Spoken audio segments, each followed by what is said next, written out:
Anakku berdiri di hadapanku. Matanya dingin saat berkata ia telah menjual rumah tempatnya dibesarkan demi melunasi utang dan membiayai liburan mewahnya bersama istrinya. Dia memberiku waktu hanya 1 hari untuk mengemas seluruh hidupku dan pergi. Aku hanya tersenyum getir menatapnya. Dia tidak tahu rahasia besar yang dijaga almarhum suamiku tentang kepemilikan rumah ini sebenarnya. Sebelum ceritanya dimulai, silakan tulis di kolom komentar dari daerah mana saja teman-teman yang menonton cerita ini. Dan dengar cerita sambil aktivitas apa? Nyapu, ngepel, tiduran, rebahan atau apa? Yuk kita simak ceritanya. Langit Jakarta sore itu tampak murung, seakan mencerminkan perasaan yang belum bernama di dalam hati Ibu Ratna. Awan kelabu bergulung tebal di atas kawasan Menteng, Jakarta Pusat, menahan beban air yang siap tumpah kapan saja. Udara terasa lembab dan berat, khas aroma tropis sebelum hujan deras mengguyur bumi. Di beranda depan rumah kolonialnya yang luas dan asri, Ibu Ratna duduk di kursi rotan kesayangannya. Di hadapannya, secangkir teh melati hangat mengepulkan uap tipis yang segera hilang ditelan angin sore. Ia menyesap tehnya perlahan, membiarkan kehangatan menjalar ke dalam tubuhnya yang mulai dimakan usia. Usianya sudah menginjak 68 tahun, namun sisa-sisa kecantikan dan ketegasan seorang mantan dosen masih terlihat jelas di garis wajahnya dan sorot matanya yang tajam namun teduh. Rumah ini adalah saksi bisu perjalanan hidupnya. Dibangun pada era sebelum kemerdekaan, dengan langit-langit tinggi, jendela-jendela besar berjalusi, dan lantai ubin bermotif klasik yang dingin di telapak kaki. Setiap sudut rumah ini menyimpan memori, tawa almarhum suaminya di ruang tengah, langkah kaki kecil Bayu, anak semata wayangnya, berlarian di lorong saat masih bocah, hingga diskusi-diskusi panjang dengan mahasiswa bimbingannya di ruang tamu puluhan tahun silam. Gerimis mulai turun.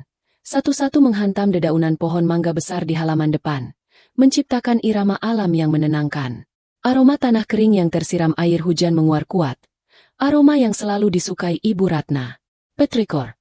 Baginya, aroma ini adalah aroma rumah, aroma ketenangan. Ia memejamkan mata sejenak, menikmati kedamaian yang ditawarkan oleh sore yang basah itu. Namun, kedamaian itu tidak berlangsung lama. Suara deru mesin mobil yang halus namun asing memecah konsentrasinya. Sebuah sedan hitam mengilap, jenis terbaru yang harganya mungkin setara dengan biaya renovasi atap rumahnya tahun lalu, berbelok masuk melewati gerbang besi yang sedikit berkarat. Ibu Ratna mengenali mobil itu, meski sering berganti-ganti. Itu mobil Bayu, anaknya. Ia menghela napas, meletakkan cangkir tehnya kembali ke tatakan. Firasat seorang ibu jarang meleset. Kunjungan Bayu di sore hari kerja, apalagi saat hujan begini, biasanya bukan sekadar kunjungan rindu. Apalagi jika ia datang bersama istrinya, Tika. Pintu mobil terbuka. Bayu keluar dari sisi pengemudi, mengenakan setelan jas mahal yang tampak sedikit kusut di bagian lengan, mungkin sisa kelelahan bekerja di kawasan SCBD. Wajahnya tampan, mewarisi garis wajah ayahnya, namun ada ketegangan permanen di rahangnya yang membuat wajah itu terlihat lebih tua dari usianya. Dari sisi lain, Tika keluar dengan anggun, atau setidaknya berusaha terlihat anggun. Ia mengenakan gaun bermerek, atau setidaknya terlihat seperti bermerek, dengan tas tangan yang dijepit erat di ketiaknya. Tangan satunya sibuk memegang ponsel pintar, jempolnya bergerak cepat di atas layar bahkan sebelum kakinya menapak sempurna di paving blok halaman. "Assalamualaikum, Bu," sapa Bayu saat menaiki tangga teras. Suaranya terdengar agak terburu-buru, formalitas yang terasa berjarak. "Waalaikumsalam. Tumben mampir sore-sore." "Nah, hujan-hujan begini," jawab Ibu Ratna, berusaha menjaga nada suaranya tetap hangat. Ia berdiri menyambut mereka. Tika hanya mengangguk sekilas. Matanya masih tertuju pada layar ponsel. "Sore, Bu," gumamnya pelan. Lalu segera mencari kursi yang menurutnya paling bersih untuk diduduki. Setelah duduk, ia kembali sibuk dengan ponselnya. Mungkin membalas komentar di Instagram atau mengecek jumlah like pada postingan terbarunya. Aroma parfum Tika yang manis dan menusuk hidung segera memenuhi beranda, bersaing dengan aroma hujan. Bayu duduk di kursi seberang ibunya. Ia tampak gelisah. Kakinya bergerak-gerak kecil di bawah meja. Matanya menyapu sekeliling beranda, menatap pilar-pilar beton yang kokoh, lalu beralih ke langit-langit yang tinggi. Tatapannya bukan tatapan nostalgia, melainkan tatapan menilai, seperti seorang kontraktor yang sedang menghitung estimasi biaya perbaikan. "Mau minum apa? Ibu buatkan teh hangat, ya?" tawar Ibu Ratna. "Nggak usah repot-repot, Bu. Kami cuma sebentar kok. Tolak Bayu cepat. Ia melonggarkan dasinya sedikit. Lagi pula, kami baru minum kopi di kafe sebelum kesini. Hening sejenak. Hanya suara hujan yang semakin deras yang mengisi kekosongan percakapan di antara ibu dan anak itu. Ibu Ratna kembali duduk, menatap putranya dengan sabar. Ia tahu Bayu sedang menyusun kata-kata. Bu, Bayu memulai, suaranya sedikit parau. Ia berdeham. Rumah ini makin lama makin kelihatan tua ya, Bu. Ibu Ratna tersenyum tipis. Namanya juga rumah tua, Bayu. Sama seperti ibumu ini. Makin lama makin tua. Tapi kan masih kokoh. Pondasinya kuat. Bayu mengangguk-angguk. Tapi matanya tidak setuju. Iya, kokoh sih kokoh. Tapi perawatannya itu loh, Bu. Pasti mahal sekali. Belum lagi listriknya. Rumah sebesar ini, plafon tinggi. AC pasti harus nyala terus biar nggak lembab. Lampu-lampu juga banyak. Bulan lalu tagihan listrik ibu berapa? Ibu Ratna mengernyit sedikit. Pertanyaan tentang tagihan listrik terasa seperti interogasi halus. Biasa saja, Nak. Ibu kan cuma pakai ruangan bawah. Lampu juga yang perlu-perlu saja dinyalakan. Pensiunan ibu masih cukup untuk bayar listrik dan air. Tika tiba-tiba mendongak dari ponselnya, menyela pembicaraan. Tapi kan sayang banget, Bu. Rumah segede ini cuma diisi satu orang. Sepi banget kelihatannya. Kayak, agak nyeremin gitu kalau malam. Ia bergidik dibuat-buat. Lalu kembali menatap layar ponselnya. Ibu Ratna menatap menantunya itu. Ia tahu Tika tidak pernah menyukai rumah ini. Bagi Tika, rumah menteng ini terlalu kuno, terlalu bau tanah, dan tidak cukup Instagramable untuk standar gaya hidup modern yang ia kejar. Ibu tidak pernah merasa kesepian. Jawab Ibu Ratna tenang. Kenangan di rumah ini menemani ibu. Lagi pula, tetangga kanan kiri juga baik. Bayu mencondongkan tubuhnya ke depan. Sikunya bertumpu di lutut. Pose yang ia gunakan saat sedang mencoba meyakinkan klien di kantor. Justru itu, Bu. Ibu kan sudah sepuh. Tinggal sendirian di rumah sebesar ini. Di area yang terbuka begini. Bahaya loh. Keamanan sekarang makin rawan. Kalau ada apa-apa malam-malam. Siapa yang tahu? Jarak dari kamar ibu ke pagar depan saja jauh. Arah pembicaraan ini sudah bisa ditebak oleh Ibu Ratna. Ia sudah mendengar argumen ini berulang kali, dengan variasi kalimat yang berbeda-beda, dalam setahun terakhir. Bayu khawatir sama ibu, lanjut Bayu, nadanya dibuat selembut mungkin, meski terdengar sedikit dipaksakan di telinga ibunya sendiri. Kami kepikiran terus kalau ibu sendirian di sini. Jadi, maksudmu apa, Bayu? Tanya Ibu Ratna langsung, memotong basa-basi yang mulai membuatnya lelah. Bayu menoleh sekilas pada Tika, seolah meminta dukungan moral, sebelum kembali menatap ibunya. Gini loh, Bu. Kemarin Tika lihat ada apartemen lansia yang bagus banget di daerah selatan. Agak minggir sedikit ke arah Bogor. Udaranya di sana lebih segar daripada di Menteng sini yang makin polusi. Tika mengangguk antusias tanpa mengalihkan pandangan dari ponselnya. Iya, Bu. Bagus banget tempatnya. Ada fasilitas kesehatannya 24 jam. Ada kegiatan senam pagi bareng-bareng. Ada tamannya juga. Pokoknya modern deh. Nggak kayak rumah tua beginilah. Bayu melanjutkan dengan semangat yang tiba-tiba muncul. Nah, iya. Itu namanya senior living, Bu. Di sana ibu bisa punya banyak teman seumuran. Nggak kesepian lagi. Fasilitasnya lengkap. Keamanannya terjamin. Ibu nggak perlu mikirin genteng bocor. Nggak perlu mikirin bayar tukang kebun. Atau listrik yang mahal. Semuanya sudah diurus manajemen. Ibu tinggal duduk manis menikmati hari tua. Lebih tenang, kan? Ibu Ratna mendengarkan penjabaran anaknya dengan hati yang semakin dingin. Sedingin hujan yang kini mengguyur deras di luar beranda. Kata-kata Bayu terdengar manis, penuh perhatian. Seolah-olah semua itu demi kebaikan ibunya. Tapi Ibu Ratna bukan wanita kemarin sore. Ia bisa melihat kilatan kalkulasi di mata anaknya. Ia bisa merasakan ketidaktulusan di balik nada bicara menantunya. Apartemen lansia itu pasti mahal, Bayu, kata Ibu Ratna pelan. Dari mana uangnya? Ya justru itu, Bu. Bayu menjawab cepat, seolah sudah menunggu pertanyaan itu. Kalau ibu pindah ke sana, rumah ini kan kosong. Sayang kalau dibiarkan kosong, makin rusak nanti. Jadi ya, kami pikir, lebih baik rumah ini dijual saja. Dek, meskipun sudah menduganya, Mendengar kata, dijual, keluar dari mulut anak kandungnya sendiri tetap terasa seperti hantaman palu godam di dada Ibu Ratna. Rumah ini bukan sekadar bangunan baginya. Ini adalah bait suci kenangannya bersama almarhum suami. Setiap bata, setiap ubin, memiliki cerita. Dijual? Ulang Ibu Ratna. Suaranya hampir tak terdengar di tengah gemuruh hujan. Iya, Bu, kata Bayu, mencoba terdengar pragmatis. Nilai tanah di Menteng ini kan tinggi sekali. Kalau dijual, uangnya bisa buat beli unit apartemen lansia itu secara tunai. Jadi ibu nggak perlu pusing bayar bulanan. Sisanya bisa ditabung buat keperluan ibu yang lain, buat kesehatan ibu. Dan mungkin, Tika menyela lagi, kali ini dengan senyum yang sedikit terlalu lebar. Sisanya bisa juga buat bantu-bantu bisnis Mas Bayu yang lagi butuh suntikan modal sedikit. Kan sama-sama keluarga, harus saling bantu. Bayu tampak sedikit kikuk dengan tambahan kalimat istrinya. Tapi ia tidak membantah. Ia hanya menatap ibunya dengan tatapan penuh harap. Harapan agar ibunya yang selama ini selalu mengalah, akan mengalah sekali lagi. Ibu Ratna memandang jauh ke halaman yang kini basah kuyup. Air hujan menggenang di beberapa sudut taman.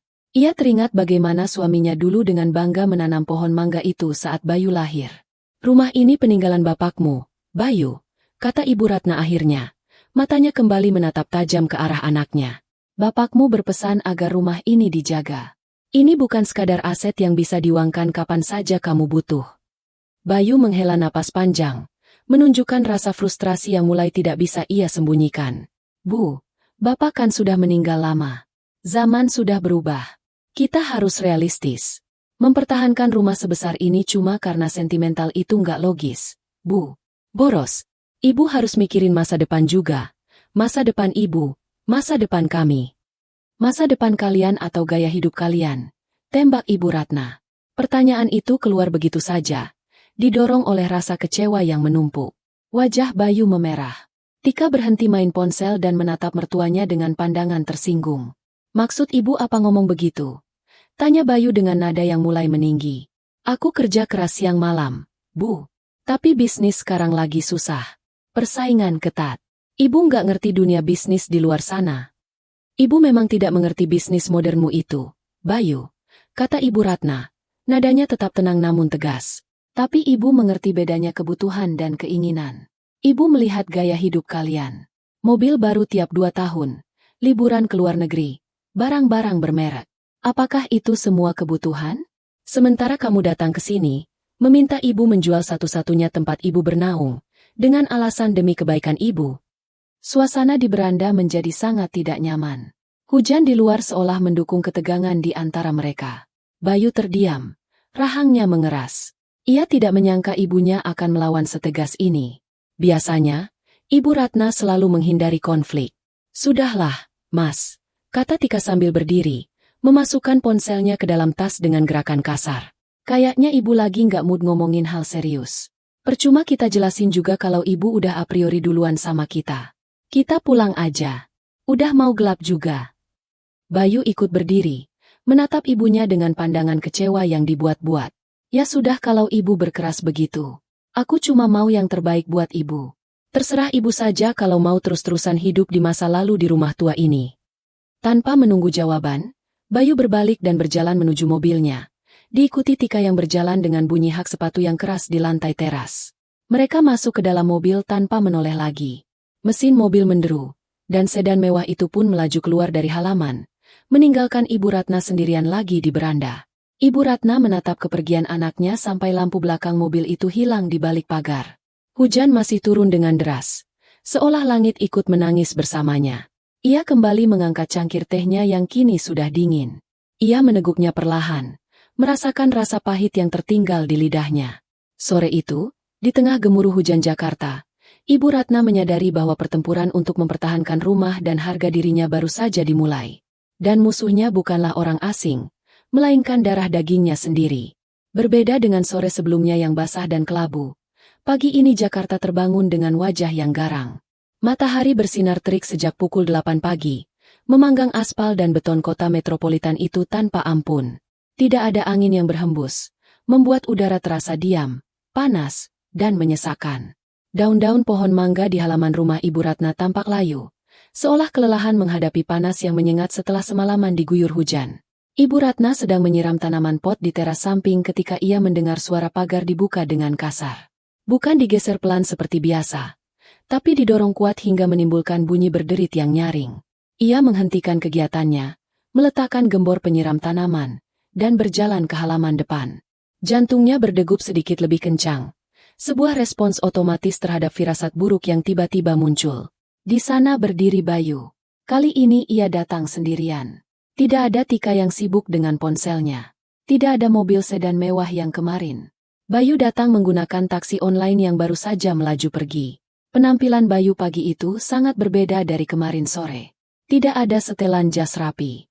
Ia hanya mengenakan kemeja lengan panjang yang digulung asal-asalan hingga siku dan celana bahan berwarna gelap.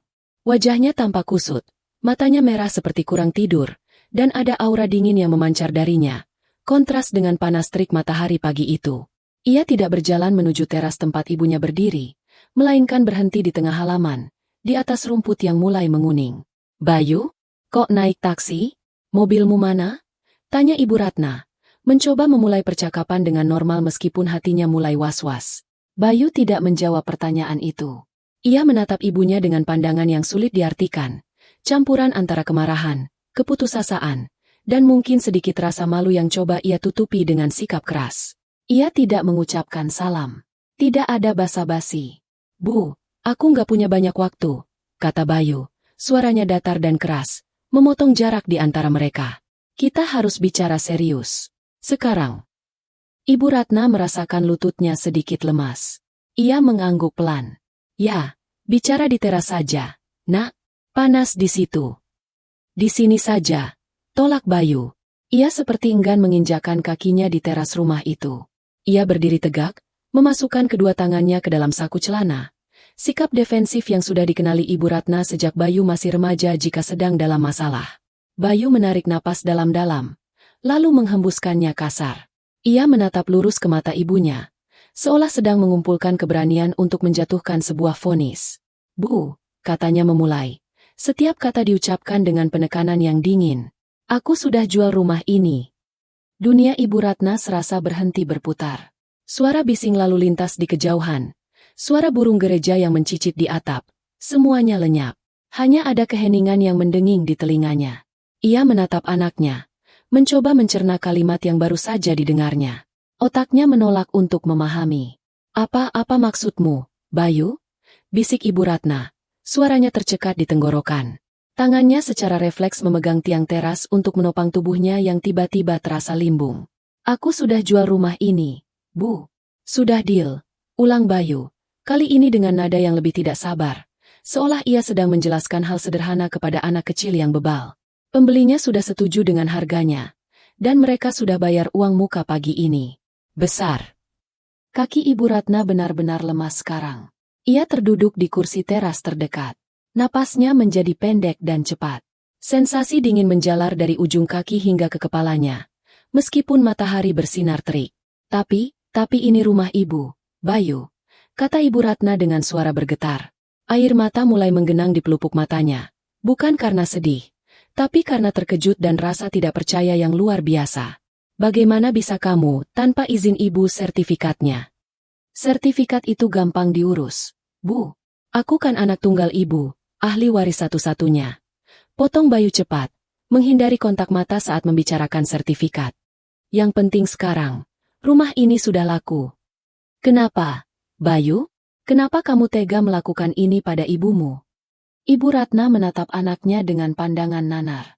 Ia tidak mengenali lagi sosok laki-laki di hadapannya itu. Di mana anak laki-lakinya yang dulu selalu membawakannya bunga setiap hari ibu?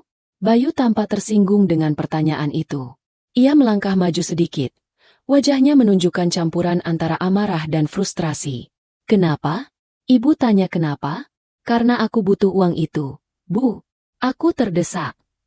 Ia mulai mondar-mandir di halaman rumput, meluapkan emosi yang tampaknya sudah ia pendam. "Bisnisku hancur, Bu. Hancur total. Aku salah investasi. Klien-klien besar pada kabur. Utangku di mana-mana. Pinjaman online, kartu kredit, semuanya sudah jatuh tempo. Kalau aku nggak bayar minggu ini, aku bisa dipidanakan." Ibu mau lihat anak ibu masuk penjara? Hah? Ibu Ratna terdiam, syok mendengar pengakuan anaknya. Ia tahu gaya hidup Bayu boros, tapi ia tidak menyangka masalahnya sudah separah itu. Bayu berhenti mondar-mandir dan kembali menatap ibunya. Kali ini nadanya sedikit melembut, tapi tetap penuh tuntutan. Selain itu, aku juga butuh uang untuk memenuhi janjiku sama Tika. Bulan depan anniversary pernikahan kami yang ke-10. Aku sudah janji mau bawa dia keliling Eropa. Tiket, hotel, semuanya sudah di-booking, Bu. Kalau dibatalin, aku malu. Tika bisa minta cerai kalau tahu aku bangkrut dan gak bisa nepatin janji. Mendengar alasan kedua itu, rasa kasihan Ibu Ratna yang sempat muncul langsung lenyap, digantikan oleh rasa muak. Jadi, ini bukan hanya soal utang, tapi juga soal gengsi dan gaya hidup hedonisme yang tidak mau mereka lepaskan. Anaknya rela mengorbankan tempat tinggal ibunya sendiri demi sebuah liburan mewah ke Eropa dan demi menjaga citra palsu di depan istrinya. Jadi, demi utang bisnismu yang gagal karena kecerobohanmu sendiri, dan demi liburan ke Eropa, kamu mengusir ibumu dari rumah ini? Tanya Ibu Ratna. Suaranya kini terdengar jauh lebih tenang, namun mengandung ketajaman yang membuat Bayu sedikit tersentak. Bayu mengalihkan pandangannya. Bukan mengusir, Bu. Kan kemarin aku sudah bilang, Ibu bisa tinggal di apartemen lansia. Nanti aku sewakan tempat yang layak. Tapi untuk sekarang, Ibu harus keluar dari sini dulu. Ia kembali menatap ibunya. Kali ini dengan tatapan yang keras dan tanpa kompromi. Ia melirik jam tangannya yang mahal. Pembelinya mau menempati rumah ini secepatnya. Mereka mau langsung renovasi. Ibu punya waktu sampai besok jam 5 sore untuk beres-beres. Kosongkan barang-barang pribadi Ibu. Sisanya biar nanti diurus sama orang pindahan. Besok jam 5 sore. Ibu Ratna ternganga. 1 hari? Kamu gila, Bayu? Kamu pikir ini warung tenda yang bisa dibongkar dalam semalam? Ini rumah. Isinya barang-barang yang dikumpulkan selama puluhan tahun. Makanya ibu jangan buang-buang waktu, kata Bayu dingin. Ia berbalik badan, bersiap untuk pergi. Aku nggak bisa lama-lama. Aku harus ke kantor pengacara untuk urus dokumen jual beli. Pokoknya besok sore, pas aku datang sama pembelinya, rumah ini harus sudah kosong. Kuncinya ibu serahkan ke aku. Tanpa menunggu jawaban atau melihat reaksi ibunya lagi, Bayu berjalan cepat menuju gerbang. Ia keluar dari halaman rumah itu secepat ia datang, meninggalkan ibunya sendirian di bawah terik matahari yang kejam. Ibu Ratna masih duduk terpaku di kursi teras. Tubuhnya gemetar hebat. Vonis itu telah dijatuhkan. 1 hari, 24 jam untuk meninggalkan separuh jiwanya. Rasa panik mulai menjalar, mencekik lehernya. Ia memandang sekeliling. Pot bunga kesayangannya, kursi goyang peninggalan suaminya, pintu kayu jati yang kokoh. Semuanya terasa asing tiba-tiba, seolah-olah benda-benda itu sudah tahu bahwa mereka akan segera berpisah darinya. Air mata akhirnya tumpah, mengalir deras membasahi pipinya yang keriput. Ia merasa begitu kecil, begitu tidak berdaya, dikhianati oleh orang yang paling ia sayangi di dunia ini. Ia menangis tergugu, menumpahkan rasa sakit hati yang tak terperi. Namun, di tengah badai emosi yang melanda dirinya, tiba-tiba sebuah ingatan melintas di benaknya. Ingatan yang tajam dan jernih, muncul dari masa lalu. Suara almarhum suaminya, Pak Haris, terdengar jelas di telinganya, seolah-olah beliau sedang duduk di sampingnya saat itu. Ingatan itu terjadi sekitar 15 tahun yang lalu. Beberapa bulan sebelum Pak Haris meninggal karena serangan jantung mendadak. Mereka sedang duduk di ruang kerja Pak Haris, membahas masalah surat-surat penting. Ratna, kata Pak Haris waktu itu, wajahnya serius. Ia memegang sebuah map tebal berwarna biru tua. Ini tentang rumah ini. Aku punya firasat, suatu saat nanti, kalau aku sudah nggak ada, rumah ini bisa jadi masalah. Ibu Ratna muda mengernyit. Masalah apa, Pak? Kan ini rumah kita. Pak Haris tersenyum tipis, senyum yang penuh arti. Iya, rumah kita. Tapi kamu tahu kan sifat anak kita? Bayu, dia anak yang baik, tapi dia terlalu gampang terpengaruh. Ambisinya besar, tapi kadang dia kurang bijak. Apalagi kalau nanti dia punya istri yang yang mungkin gaya hidupnya tinggi. Pak Haris diam sejenak, lalu melanjutkan dengan nada tegas. Aku tidak mau rumah ini, tempat kamu bernaung di hari tuamu, jadi korban ambisi atau masalah keuangan Bayu nanti. Aku harus melindungimu, Ratna. Bahkan saat aku sudah tidak ada di sisimu lagi. Jadi, Bapak mau bagaimana? Tanya Ibu Ratna khawatir. Aku sudah mengubah status kepemilikan rumah ini, kata Pak Haris, menepuk map biru itu. Sertifikatnya tidak lagi atas nama pribadiku. Aku sudah mengalihkannya menjadi aset yayasan keluarga yang kubentuk diam-diam bulan lalu. Yayasan Haris dan Ratna Sejahtera. Ibu Ratna terkejut. Yayasan? Maksudnya bagaimana, Pak? Artinya, secara hukum, rumah ini milik yayasan. Bukan milikku pribadi lagi. Dan di dalam akta yayasan itu, tertulis jelas bahwa aset ini tidak boleh dijual, digadaikan, atau dialihkan kepemilikannya selama kamu, istriku, masih hidup. Kamu punya hak pakai seumur hidup. Setelah kamu tiada, barulah rumah ini bisa dikelola oleh yayasan untuk kegiatan sosial, atau jika mendesak, barulah bisa dijual dengan persetujuan Dewan Pembina yang sangat ketat. Pak Haris menatap tajam istrinya. Ingat ini baik-baik, Ratna. Dokumen aslinya aku simpan di safe deposit box bank, bersama surat-surat berharga lainnya. Kuncinya ada padamu. Jangan pernah kasih tahu Bayu soal ini, kecuali jika keadaannya benar-benar mendesak dan dia mencoba macam-macam dengan rumah ini. Ini adalah jaring pengaman terakhirmu. Ingatan itu berakhir. Tapi gaungnya masih terasa kuat di kepala Ibu Ratna. Tangisnya perlahan mereda. Ia menghapus air matanya dengan punggung tangan. Napasnya yang tadi memburu kini mulai teratur kembali. Sebuah kekuatan baru.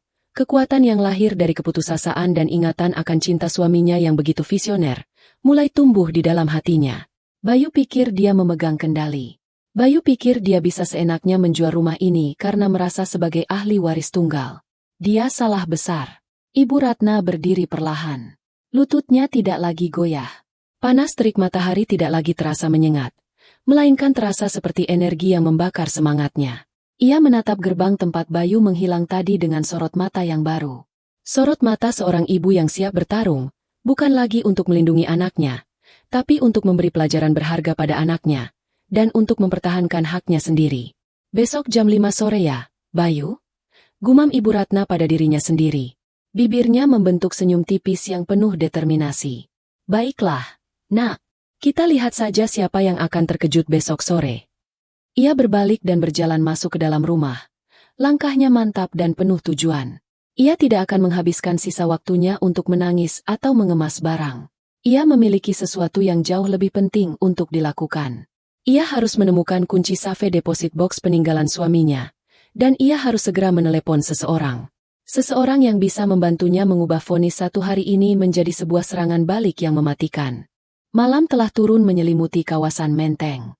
Suara hiruk-pikuk Jakarta yang biasanya tak pernah tidur kini terdengar samar, teredam oleh dinding-dinding tebal rumah kolonial milik Ibu Ratna. Di luar, sisa-sisa hujan sore tadi masih menyisakan genangan air di jalan aspal, memantulkan cahaya lampu jalan yang kekuningan. Suara jangkrik mulai terdengar bersahutan dari balik semak-semak bugenvil di halaman, menciptakan orkestra malam yang sunyi dan syahdu. Namun, ketenangan malam itu tidak mampu menembus hati Ibu Ratna. Jam dinding antik di ruang tengah berdentang 9 kali. Suaranya bergema ke seluruh penjuru rumah yang besar itu, seolah menghitung mundur waktu yang tersisa. Jika menuruti perintah Bayu, seharusnya saat ini Ibu Ratna sedang sibuk mengepak barang. Seharusnya ruang tengah ini sudah penuh dengan kardus-kardus berisi pakaian, foto-foto lama, dan perabotan pecah belah. Seharusnya ia sedang memilah mana kenangan yang akan dibawa dan mana yang akan ditinggalkan. Tapi, tidak ada satupun kardus di sana. Ruangan itu masih tertata rapi, sama seperti puluhan tahun terakhir. Vas bunga kristal masih berdiri anggun di atas meja konsol. Lukisan pemandangan sawah karya pelukis Ubud masih tergantung lurus di dinding. Ibu Ratna duduk di ruang kerjanya yang remang-remang. Bukan untuk berkemas, melainkan menghadapi layar laptop tuanya yang menyala redup. Laptop itu tebal dan berat. Peninggalan 5 tahun lalu yang jarang sekali ia sentuh kecuali untuk mengirim email penting atau membaca berita. Malam ini, jemari keriputnya menarik kaku di atas touchpad, membuka sebuah dunia yang selama ini ia hindari namun menjadi pusat kehidupan menantunya, media sosial. Ia mengetik nama akun Instagram Tika di kolom pencarian. Tidak sulit menemukannya. Akun itu tidak dikunci, sengaja dibuka untuk umum agar semua orang bisa melihat betapa sempurna hidup pemiliknya. Tika Glam_Life. Halaman profil itu terbuka, dan seketika mata Ibu Ratna terasa perih, Bukan karena cahaya layar, melainkan karena kenyataan yang terpampang di sana. Postingan terbaru baru saja diunggah 2 jam yang lalu. Sebuah foto tiket pesawat maskapai internasional kelas bisnis. Bukan main-main, tujuannya Paris, Prancis. Di samping tiket itu, tergeletak paspor dengan sampul kulit bermerek dan kacamata hitam yang harganya mungkin setara dengan uang belanja Ibu Ratna selama 3 bulan. Captionnya tertulis dengan huruf kapital dan banyak emotikon. Finally, anniversary trip to Europe is happening. Bye-bye Jakarta. See you in Paris. 10 years with Hubi Bayu Eksekutif. Love you. Paris Business Class Euro Trip Anniversary. Ibu Ratna menggeser layar ke bawah. Postingan sebelumnya, sehari yang lalu, adalah foto Tika sedang berada di butik tas mewah di sebuah mall elit Jakarta. Ia berpose memegang tas tangan kecil berwarna merah marun. Self-reward sebelum berangkat liburan. Bagus gak guys? Colek suami Bayu Eksekutif, makasih ya sayang udah beliin. Hati Ibu Ratna mencelos. Tas itu, ia pernah melihat model serupa di majalah. Harganya puluhan, bahkan ratusan juta rupiah. Ia terus menelusuri galeri foto itu. Makan malam di restoran fine dining di mana satu piring hidangan harganya tak masuk akal. Menginap di hotel bintang 5 di Bali bulan lalu. Pesta ulang tahun Tika yang dirayakan meriah di sebuah ballroom hotel. Semua kemewahan itu dipamerkan tanpa rasa bersalah. Air mata Ibu Ratna menetes. Jatuh membasahi tombol spacebar laptopnya. Selama ini, Bayu selalu beralasan bisnisnya sedang sulit. Tiap kali Ibu Ratna bertanya kabar, Bayu selalu mengeluh pusing memikirkan gaji karyawan. Memikirkan inflasi, memikirkan persaingan. Ibu Ratna, dengan naifnya, selalu percaya. Ia bahkan sering mengirimkan lauk pauk masakan rumah ke kantor Bayu agar anaknya bisa hemat uang makan siang. Ternyata, semua itu bohong. Bayu tidak bangkrut karena bisnis yang sulit. Bayu bangkrut karena ia menuruti gaya hidup istrinya yang gila hormat. Bayu terlilit utang bukan untuk modal usaha, melainkan untuk membiayai sandiwara kehidupan mereka di media sosial. Dan sekarang, untuk menutup lubang yang mereka gali sendiri, mereka tega mengorbankan rumah ibunya. Rumah warisan ayah Bayu. Rasa sedih yang tadi mendominasi perlahan berubah menjadi sesuatu yang lain. Sesuatu yang lebih panas, lebih kuat. Kemarahan, kekecewaan yang mendalam karena merasa gagal mendidik anak. Namun di balik itu semua, muncul sebuah tekad baja. Tidak. Bisik Ibu Ratna pada layar laptop yang masih menampilkan wajah tersenyum Tika. Ibu tidak akan membiarkan kalian menghancurkan peninggalan Bapak hanya untuk tas mewah dan tiket ke Paris. Ibu Ratna menutup ramban internet itu. Ia mengambil ponsel tuanya yang tergeletak di meja. Ia mencari sebuah nama di daftar kontak. Nama yang sudah lama tidak ia hubungi untuk urusan serius. Namun selalu ada di saat-saat genting. Bu Sari. Sari adalah sahabatnya sejak masa kuliah di Fakultas Hukum puluhan tahun lalu. Berbeda dengan Ibu Ratna yang memilih jalur akademisi sebagai dosen, Sari memilih terjun ke dunia praktisi.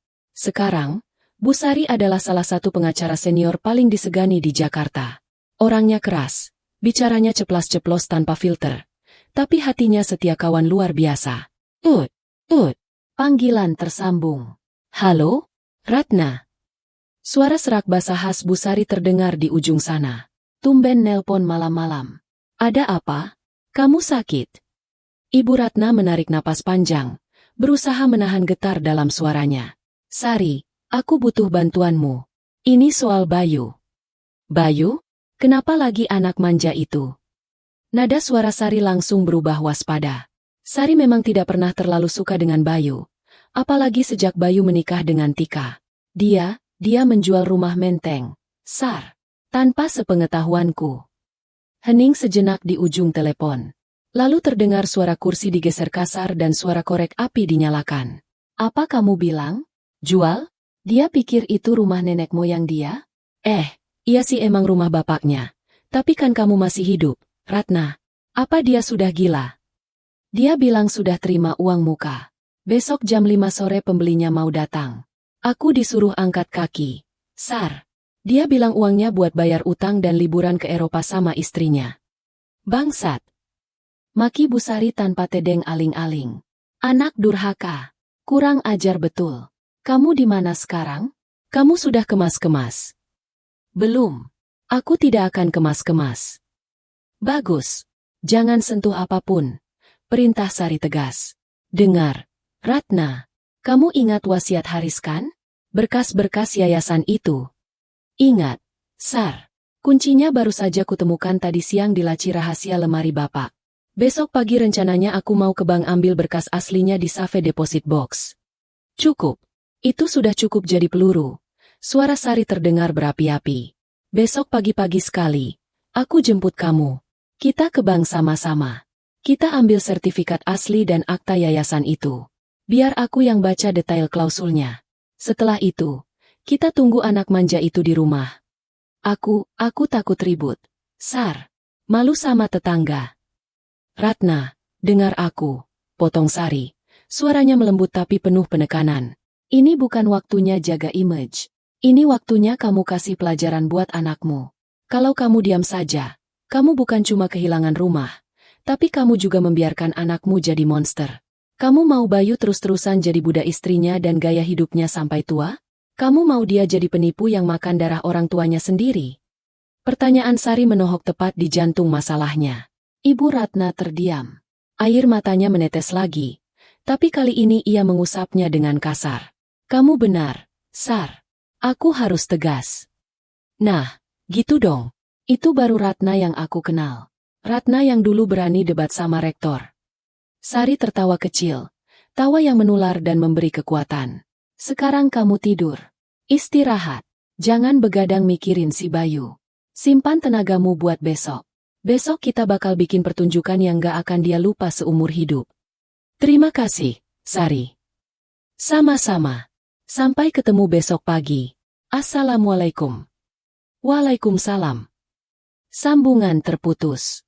Ibu Ratna meletakkan ponselnya. Rasa sesak di dadanya sedikit berkurang, digantikan oleh rasa tenang yang aneh. Ia mematikan laptop, mematikan lampu ruang kerja, dan berjalan menuju kamar tidurnya. Malam itu, Ibu Ratna tidur bukan sebagai korban yang malang, melainkan sebagai seorang jenderal yang sedang mengistirahatkan tubuhnya sebelum perang besar esok hari. Di dalam kegelapan kamarnya, ia tersenyum pahit. Senyum di balik air mata. Senyum seorang ibu yang sangat mencintai anaknya, sehingga rela melakukan hal yang paling menyakitkan demi menyadarkannya, mematahkan egonya. Di luar, angin malam berhembus pelan menggoyangkan dahan pohon mangga, seolah berbisik memberi dukungan pada sang pemilik rumah. Rumah menteng ini belum menyerah. Dan Ratna pun tidak akan menyerah. Hari eksekusi tiba dengan langit Jakarta yang muram. Sejak pagi, matahari segan menampakkan diri, tertutup lapisan awan abu-abu tebal yang menggantung rendah. Udara terasa gerah dan lembab, menciptakan suasana yang tidak nyaman bagi siapapun yang berada di luar ruangan. Tidak ada hujan, hanya mendung yang menggantung seperti ancaman yang belum terlaksana. Waktu menunjukkan pukul 4 sore lewat 15 menit. Di ruang tamu rumah menteng, Ibu Ratna duduk tegak di sofa tunggalnya.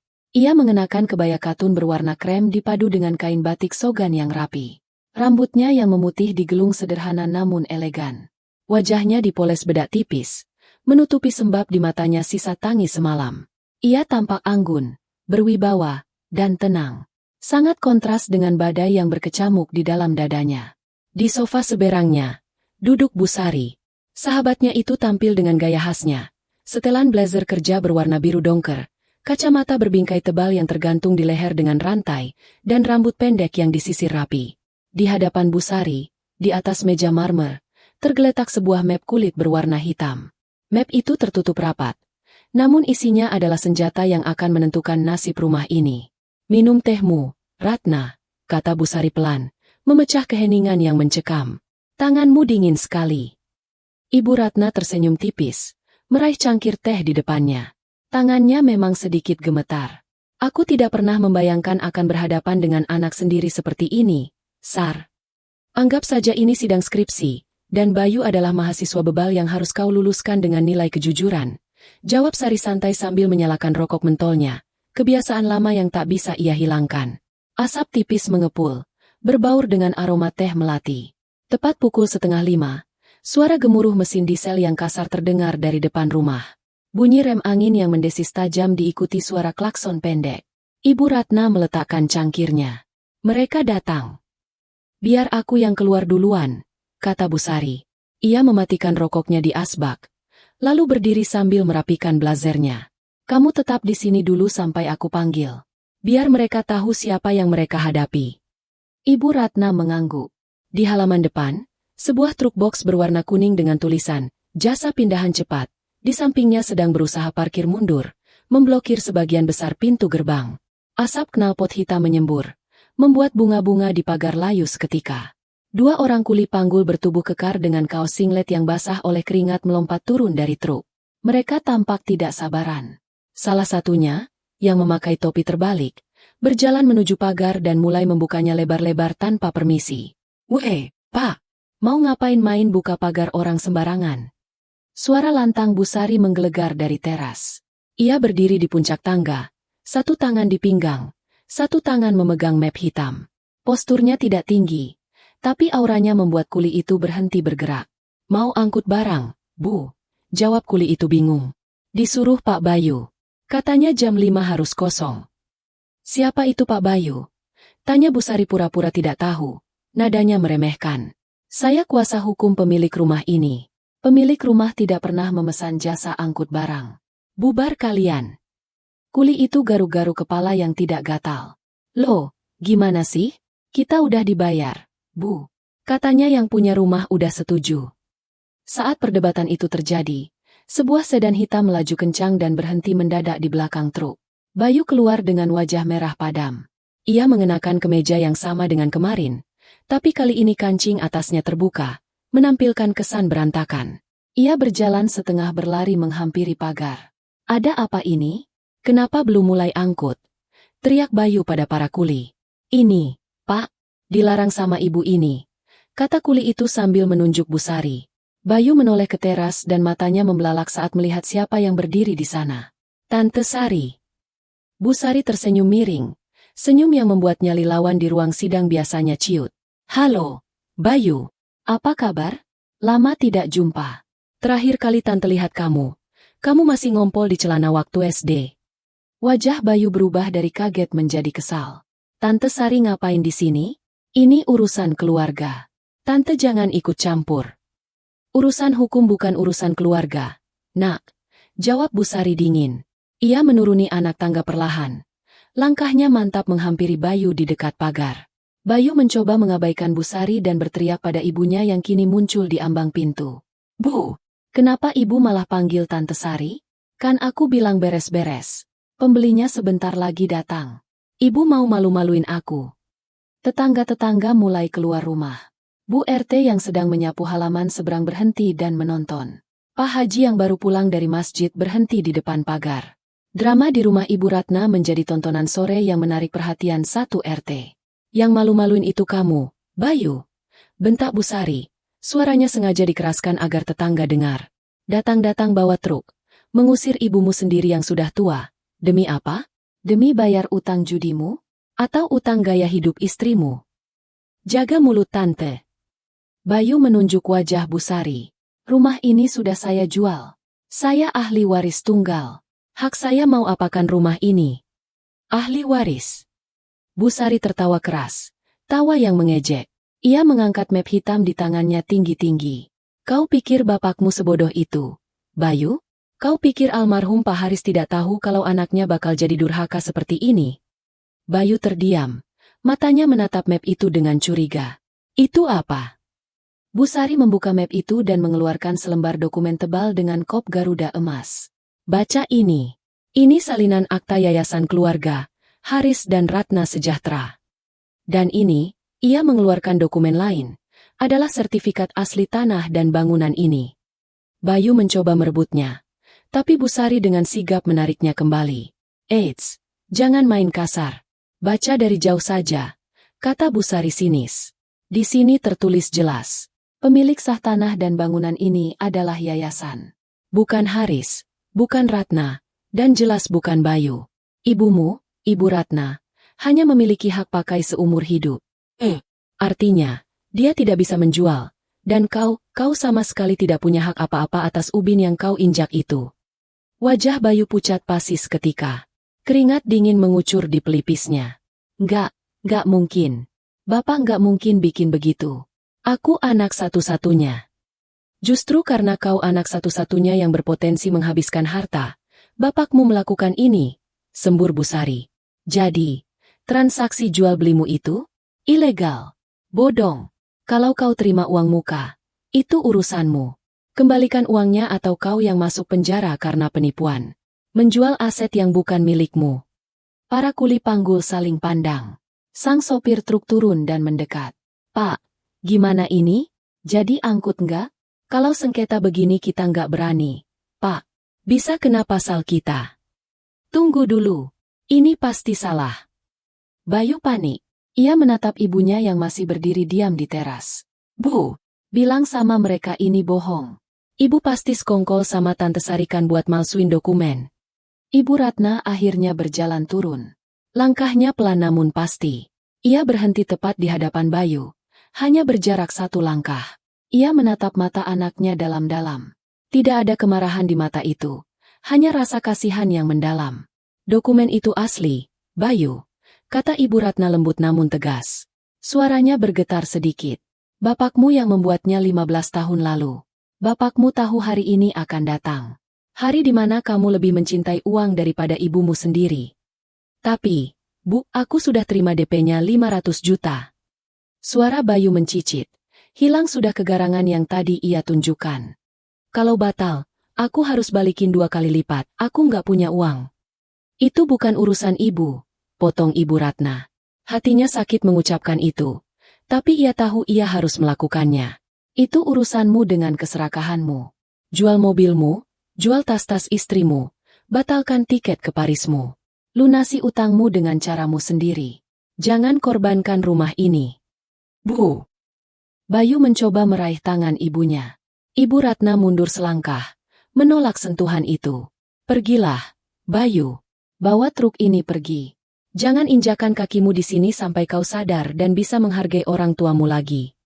Dengar itu. Bu Sari maju lagi, mengusir para kuli. Bubar, bubar.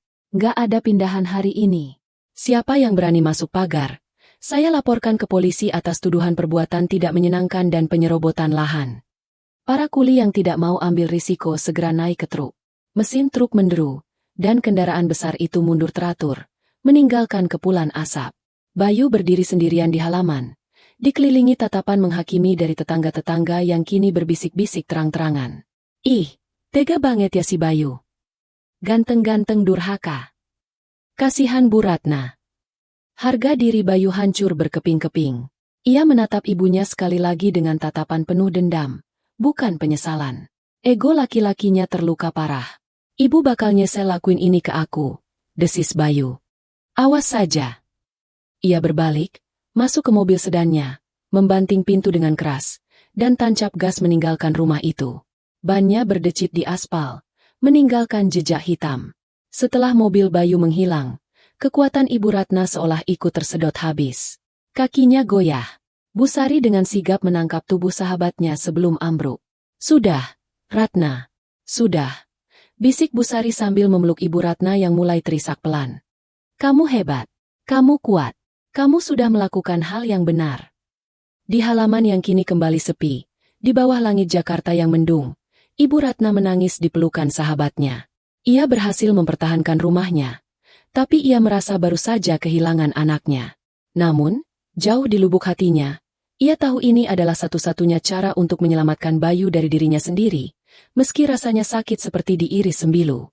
Bunga-bunga bugenvil berguguran tertiup angin sore, menjadi saksi bisu drama keluarga yang baru saja terjadi di rumah tua menteng itu. Dan pertarungan ini, tampaknya belum benar-benar berakhir. Bayu tidak akan menyerah begitu saja. Kegagalan mengusir Ibu Ratna secara paksa sore itu meninggalkan luka yang dalam pada harga diri Bayu. Bukan luka fisik, melainkan goresan menganga pada ego laki-lakinya yang rapuh. Di apartemen mewah mereka di kawasan Jakarta Selatan, yang sebenarnya sewanya pun sudah menunggak 2 bulan, Bayu mondar-mandir seperti harimau yang terkurung dalam sangkar sempit. Wajahnya merah padam. Tangannya mengepal hingga buku-bukunya memutih. Di sofa kulit berwarna krem, Tika duduk dengan kaki disilangkan, memijit pelipisnya sambil menatap layar ponsel yang retak di bagian ujungnya. Udara di dalam apartemen itu terasa pengap, bukan karena pendingin ruangan yang rusak, melainkan karena atmosfer ketegangan dan kepanikan yang menebal. Bayang-bayang utang raksasa dan ancaman pidana penipuan uang muka jual beli rumah menghantui setiap sudut ruangan. Kamu harus mikir, Mas, pekik Tika tiba-tiba, memecah keheningan yang menyesakkan. Ia melempar ponselnya ke bantal sofa. Orang yang mau beli rumah itu sudah telepon aku 5 kali dalam 1 jam ini. Dia minta kejelasan. Kalau sampai lusa kita nggak bisa kasih kunci rumah. Dia minta uangnya balik 2 kali lipat plus bunga. Kita dapat duit dari mana? Tas Hermes baruku masa harus dijual lagi? Bayu berhenti melangkah. Ia menatap istrinya dengan pandangan nanar. Kamu pikir aku nggak pusing? Ibu itu keras kepala. Dan si Sari, pengacara tua Bangka itu benar-benar perusak segalanya. Dokumen yayasan itu, sialan. Kenapa Bapak harus bikin yayasan segala sih? Bayu menendang meja kopi hingga bergeser beberapa senti, menimbulkan bunyi decit yang ngilu di lantai parket. Masalahnya bukan di yayasan itu, Mas, kata Tika, matanya menyipit licik. Ia bangkit dan berjalan mendekati suaminya, mengelus lengan Bayu dengan sentuhan yang manipulatif. Masalahnya ada di Ibu Ratna. Selama dia masih ada di sana, dan selama dia dianggap cakap hukum, kita nggak bisa apa-apa. Tapi, coba pikir. Di dokumen yayasan itu, pasti ada klausul soal pengelola, kan? Kalau pengelolanya tidak mampu, atau sakit hak kelolanya jatuh ke siapa? Bayu tertegun sejenak, mencerna ucapan istrinya. Maksudmu? Ibumu itu sudah tua, Mas, 68 tahun. Usia segitu wajar kalau mulai, yah, agak error. Tika mengetuk pelipisnya sendiri dengan jari telunjuk yang berkuku palsu panjang. Kalau kita bisa buktikan Ibu Ratna itu pikun, demensia, atau tidak waras, dia akan dianggap tidak kompeten secara hukum. Siapa yang jadi walinya? Ya kamu, anak tunggalnya. Mata Bayu perlahan membesar. Sebuah ide gelap mulai tumbuh di benaknya, menggantikan kepanikan yang tadi menguasainya. Pengampuan, gumamnya. Aku bisa mengajukan penetapan pengampuan ke pengadilan. Nah, itu pinter, seru Tika. Kalau hak pengampuan jatuh ke tanganmu, kamu yang pegang kendali atas diri dan aset ibu. Yayasan itu bisa kita akali kalau walinya adalah kamu. Kita bisa bilang demi biaya pengobatan ibu, rumah harus dijual atau disewakan jangka panjang. Tapi ibu sehat, Tika. Dia masih tajam. Sari juga pasti bakal ngelawan. Bayu ragu sejenak. Hati kecilnya berontak. Namun segera ia tepis demi bayangan Paris dan pelunasan utang.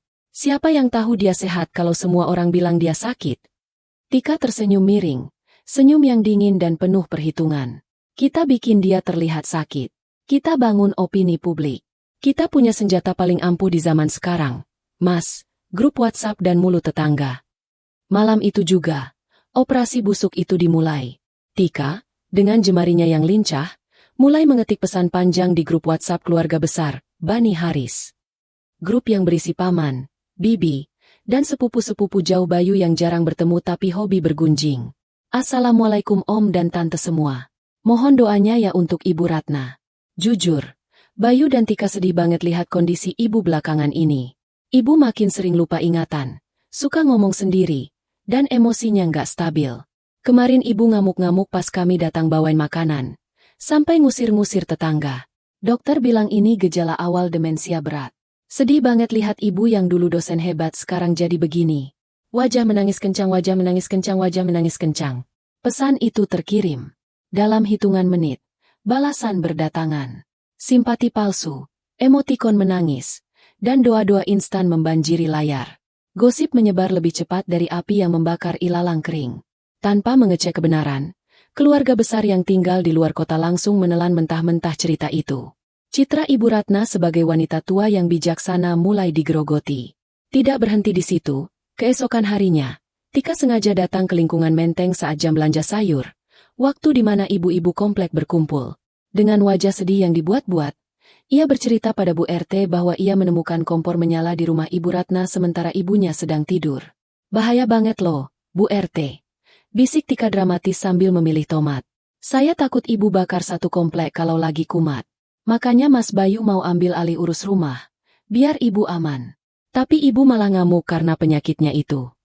Dalam 3 hari, tatapan tetangga kepada Ibu Ratna berubah total. Pagi itu, Ibu Ratna keluar rumah untuk menyapu halaman seperti biasa. Ia tersenyum dan mengangguk pada Pak Ujang, satpam komplek yang lewat naik sepeda. Biasanya Pak Ujang akan menyapa ramah. Namun kali ini, Pak Ujang hanya tersenyum canggung, menatapnya dengan pandangan kasihan bercampur waspada, lalu buru-buru mengayuh sepedanya menjauh. Dua ibu tetangga yang sedang berjalan pagi di seberang jalan terlihat berbisik-bisik sambil melirik ke arahnya. Saat mata mereka bertemu dengan mata Ibu Ratna, mereka langsung buang muka dan mempercepat langkah. Ada apa ini? Batin Ibu Ratna. Ia merasa terasing di lingkungannya sendiri. Firasatnya tidak enak. Rasanya seperti ada dinding kaca yang tiba-tiba memisahkannya dari dunia luar. Siang harinya, sebuah mobil asing berhenti di depan rumah. Bayu dan Tika turun. Kali ini ditemani seorang pria parubaya berkacamata tebal yang membawa tas kerja kulit. Pria itu tersenyum terlalu lebar. Jenis senyum yang tidak mencapai mata. Assalamualaikum, Bu. Sapa Bayu. Nadanya lembut, terlalu lembut. Seperti berbicara pada anak balita. Boleh masuk? Ini Bayu bawa teman, Dr. Arman. Ibu Ratna berdiri di ambang pintu. Waspada. Ia belum lupa kejadian truk tempo hari. Mau apa kalian? Dan siapa ini? Ini Dr. Arman, Bu. Dokter spesialis saraf dan kejiwaan. Kenalan Bayu.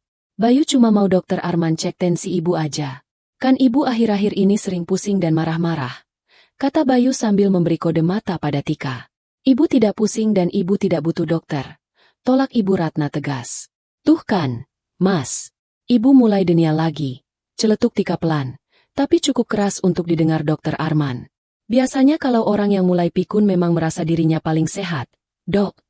Dr. Arman mengangguk-angguk sok tahu. Biasa itu, Bu Tika. Mekanisme pertahanan diri. Boleh saya periksa sebentar, Bu Ratna? Cuma ngobrol santai kok. Tanpa menunggu persetujuan, mereka menerobos masuk ruang tamu. Ibu Ratna merasa terpojok di rumahnya sendiri. Ia akhirnya duduk, mencoba tetap tenang meski jantungnya berdebar kencang. Ia tahu ini jebakan. Bu Ratna, Dr. Arman memulai, mengeluarkan pulpen dan buku catatan. Hari ini hari apa ya, Bu? Selasa. Jawab Ibu Ratna singkat. Tahu nggak siapa presiden kita sekarang? Tanya dokter itu lagi dengan nada merendahkan. Dokter pikir saya bodoh. Ibu Ratna menatap tajam. Saya masih baca koran setiap pagi. Saya tahu inflasi bulan lalu naik berapa persen. Saya tahu isu politik terkini. Jangan tes saya dengan pertanyaan anak TK. Dr. Arman tertawa kecil, mencatat sesuatu di bukunya. Wah, agresif ya. Emosi yang meledak-ledak juga salah satu gejala. Loh, saya marah karena kalian tidak sopan. Tegas Ibu Ratna. Bu, tenang dong. Bayu menimpali, pura-pura menenangkan. Dokter cuma nanya. Ibu ingat nggak kemarin ibu taruh dompet di mana? Tika bilang ibu nuduh dia nyuri dompet. Padahal ibu lupa taruh di kulkas. Ibu Ratna ternganga. Fitnah apa itu? Kapan ibu bilang begitu? Tika bahkan tidak masuk rumah kemarin. Tuh, kan lupa lagi. Tika mendesah, memasang wajah prihatin yang sempurna. Ia menatap Dr. Arman. Gitu terus, Dok. Halusinasi. Merasa kejadian yang gak ada itu ada, dan kejadian yang ada dibilang gak ada. Dr. Arman mengangguk-angguk mantap, terus mencatat. Ia tidak benar-benar memeriksa fisik Ibu Ratna. Ia tidak mengecek refleks saraf, tidak melihat riwayat medis. Ia hanya datang untuk memvalidasi narasi yang sudah dipesan oleh pembayarnya. Percakapan itu berlangsung hanya 15 menit. Namun rasanya seperti penyiksaan mental berjam-jam bagi Ibu Ratna. Setiap pembelaan yang ia ucapkan justru diputarbalikan menjadi bukti ketidakstabilan emosi. Saat mereka akhirnya pulang, Ibu Ratna merasa lemas. Tubuhnya gemetar karena menahan amarah yang luar biasa. Ia sadar, anaknya sendiri sedang berusaha membuatnya terlihat gila demi harta. Benar saja, 3 hari kemudian, seorang kurir pengadilan datang mengantarkan amplop coklat berlogo hijau. Surat panggilan sidang. Ibu Ratna membukanya dengan tangan gemetar. Di sana tertulis, permohonan penetapan pengampuan, curatele. Pemohon, Bayu Haris. Termohon, Ratna Setiawati. Alasannya, termohon mengalami kemunduran fungsi otak, demensia pikun, yang membahayakan diri sendiri dan aset, sehingga membutuhkan wali pengampu untuk mengelola harta kekayaannya. Air mata Ibu Ratna tidak keluar kali ini. Rasa sakit itu sudah melampaui air mata. Ia langsung menelepon Bu Sari. Mereka benar-benar melakukannya, Sar. Suara Ibu Ratna terdengar dingin dan hampa. Anakku bilang aku gila ke pengadilan. Di ujung telepon, Bu Sari menggeram marah. Tenang, Ratna. Ini permainan kotor yang klasik. Mereka pikir dengan modal satu dokter bayaran dan gosip murahan bisa menang di meja hijau? Mereka salah pilih lawan. Besok kita ke RS Cipto Mangunkusumo.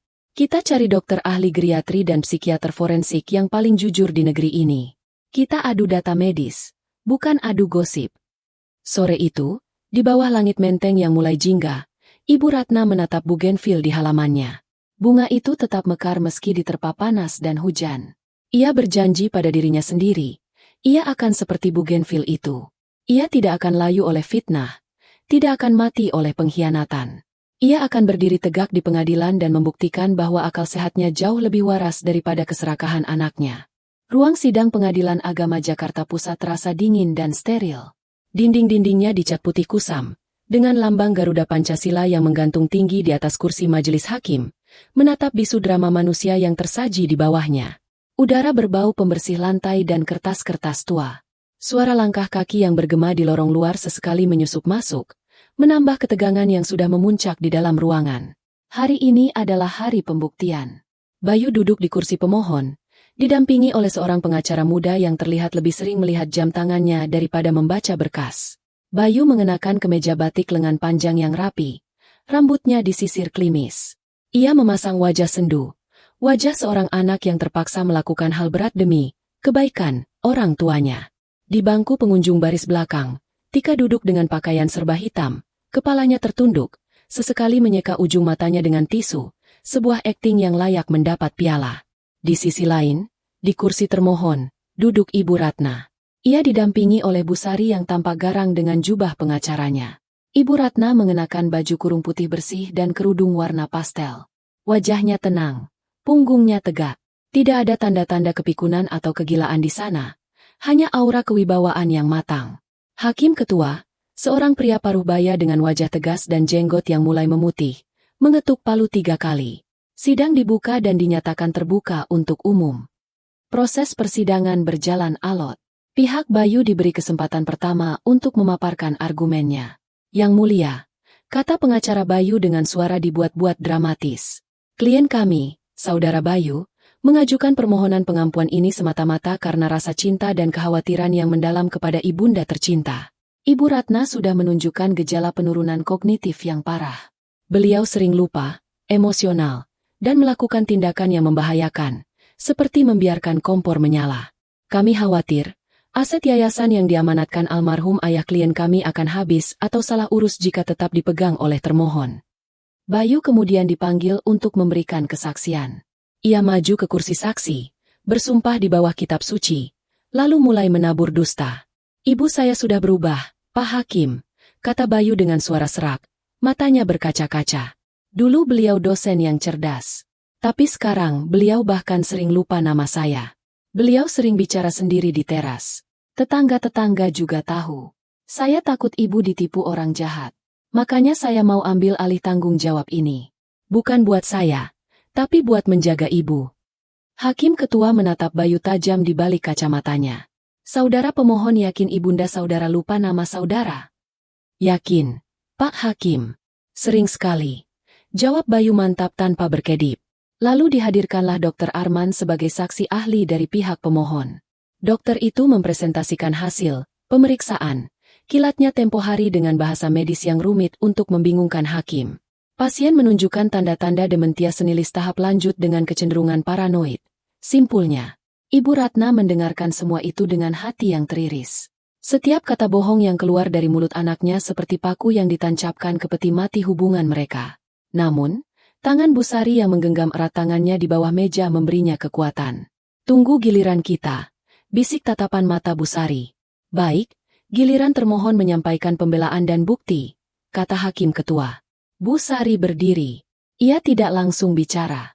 Ia berjalan pelan ke tengah ruangan. Tatapannya menyapu Bayu dan Dr. Arman dengan sorot mata yang membuat Dr. Arman tiba-tiba sibuk membetulkan letak kacamatanya. Yang mulia, suara Bu Sari lantang dan bergema. Apa yang kita saksikan barusan adalah sebuah sandiwara tragis. Sebuah upaya pembunuhan karakter seorang ibu oleh anak kandungnya sendiri demi motif yang sangat duniawi, uang. Pengacara Bayu langsung berdiri. Keberatan, Yang mulia. Istilah, pembunuhan karakter, terlalu tendensius. Ditolak. Lanjutkan, kata hakim datar. Busari tersenyum tipis. Ia mengambil tumpukan dokumen dari mejanya. Pertama, saya ingin mematahkan diagnosa abal-abal dari saksi ahli pemohon. Kami membawa hasil pemeriksaan medis lengkap, MRI scan otak, dan tes psikiatri menyeluruh yang dilakukan di RSCM, Rumah Sakit Pemerintah Pusat, 3 hari yang lalu. Pemeriksaan ini dilakukan oleh tim yang terdiri dari 3 dokter spesialis senior. Busari menyerahkan dokumen tebal itu kepada majelis hakim. Di situ tertulis jelas, Yang Mulia, fungsi kognitif Ibu Ratna, normal. Daya ingat, sangat baik untuk usianya. Tidak ada tanda-tanda atrofi otak atau demensia. Ibu Ratna sehat walafiat, jasmani dan rohani. Hakim ketua membaca dokumen itu dengan teliti, mengangguk-angguk, lalu melirik Dr. Arman yang kini tampak berkeringat dingin. Dr. Arman, Anda memeriksa termohon berapa lama? Tanya hakim tiba-tiba. Sekitar 30 menit. Yang Mulia. Observasi visual. Jawab Dr. Arman gugup. 30 menit observasi visual melawan pemeriksaan lengkap laboratorium Rumah Sakit Pusat. Hakim mendengus sinis. Catat itu, Panitera. Kedua, lanjut Busari, kini nadanya berubah menjadi lebih tajam. Ia berjalan mendekati Bayu yang mulai gelisah di kursinya. Motif. Kenapa seorang anak tiba-tiba ingin ibunya dinyatakan gila? Apakah benar karena cinta? Atau ada hal lain? Busari mengeluarkan bukti berikutnya. Ini adalah kartu as yang ia simpan rapat-rapat. Yang Mulia, ini adalah rekaman mutasi rekening bank atas nama Bayu Haris selama 6 bulan terakhir. Dan ini adalah daftar tagihan kartu kredit serta bukti tunggakan pinjaman online yang terdaftar di OJK. Bayu terlonjak dari kursinya. Itu privasi saya. Dari mana Tante dapat itu? Duduk, saudara pemohon. Bentak hakim ketua keras. Suaranya menggelegar memenuhi ruangan. Bayu menciut dan duduk kembali dengan wajah pucat. Busari melanjutkan tanpa ampun. Rekening ini merah total. Yang Mulia, saudara Bayu terlilit utang miliaran rupiah. Bisnisnya kolaps.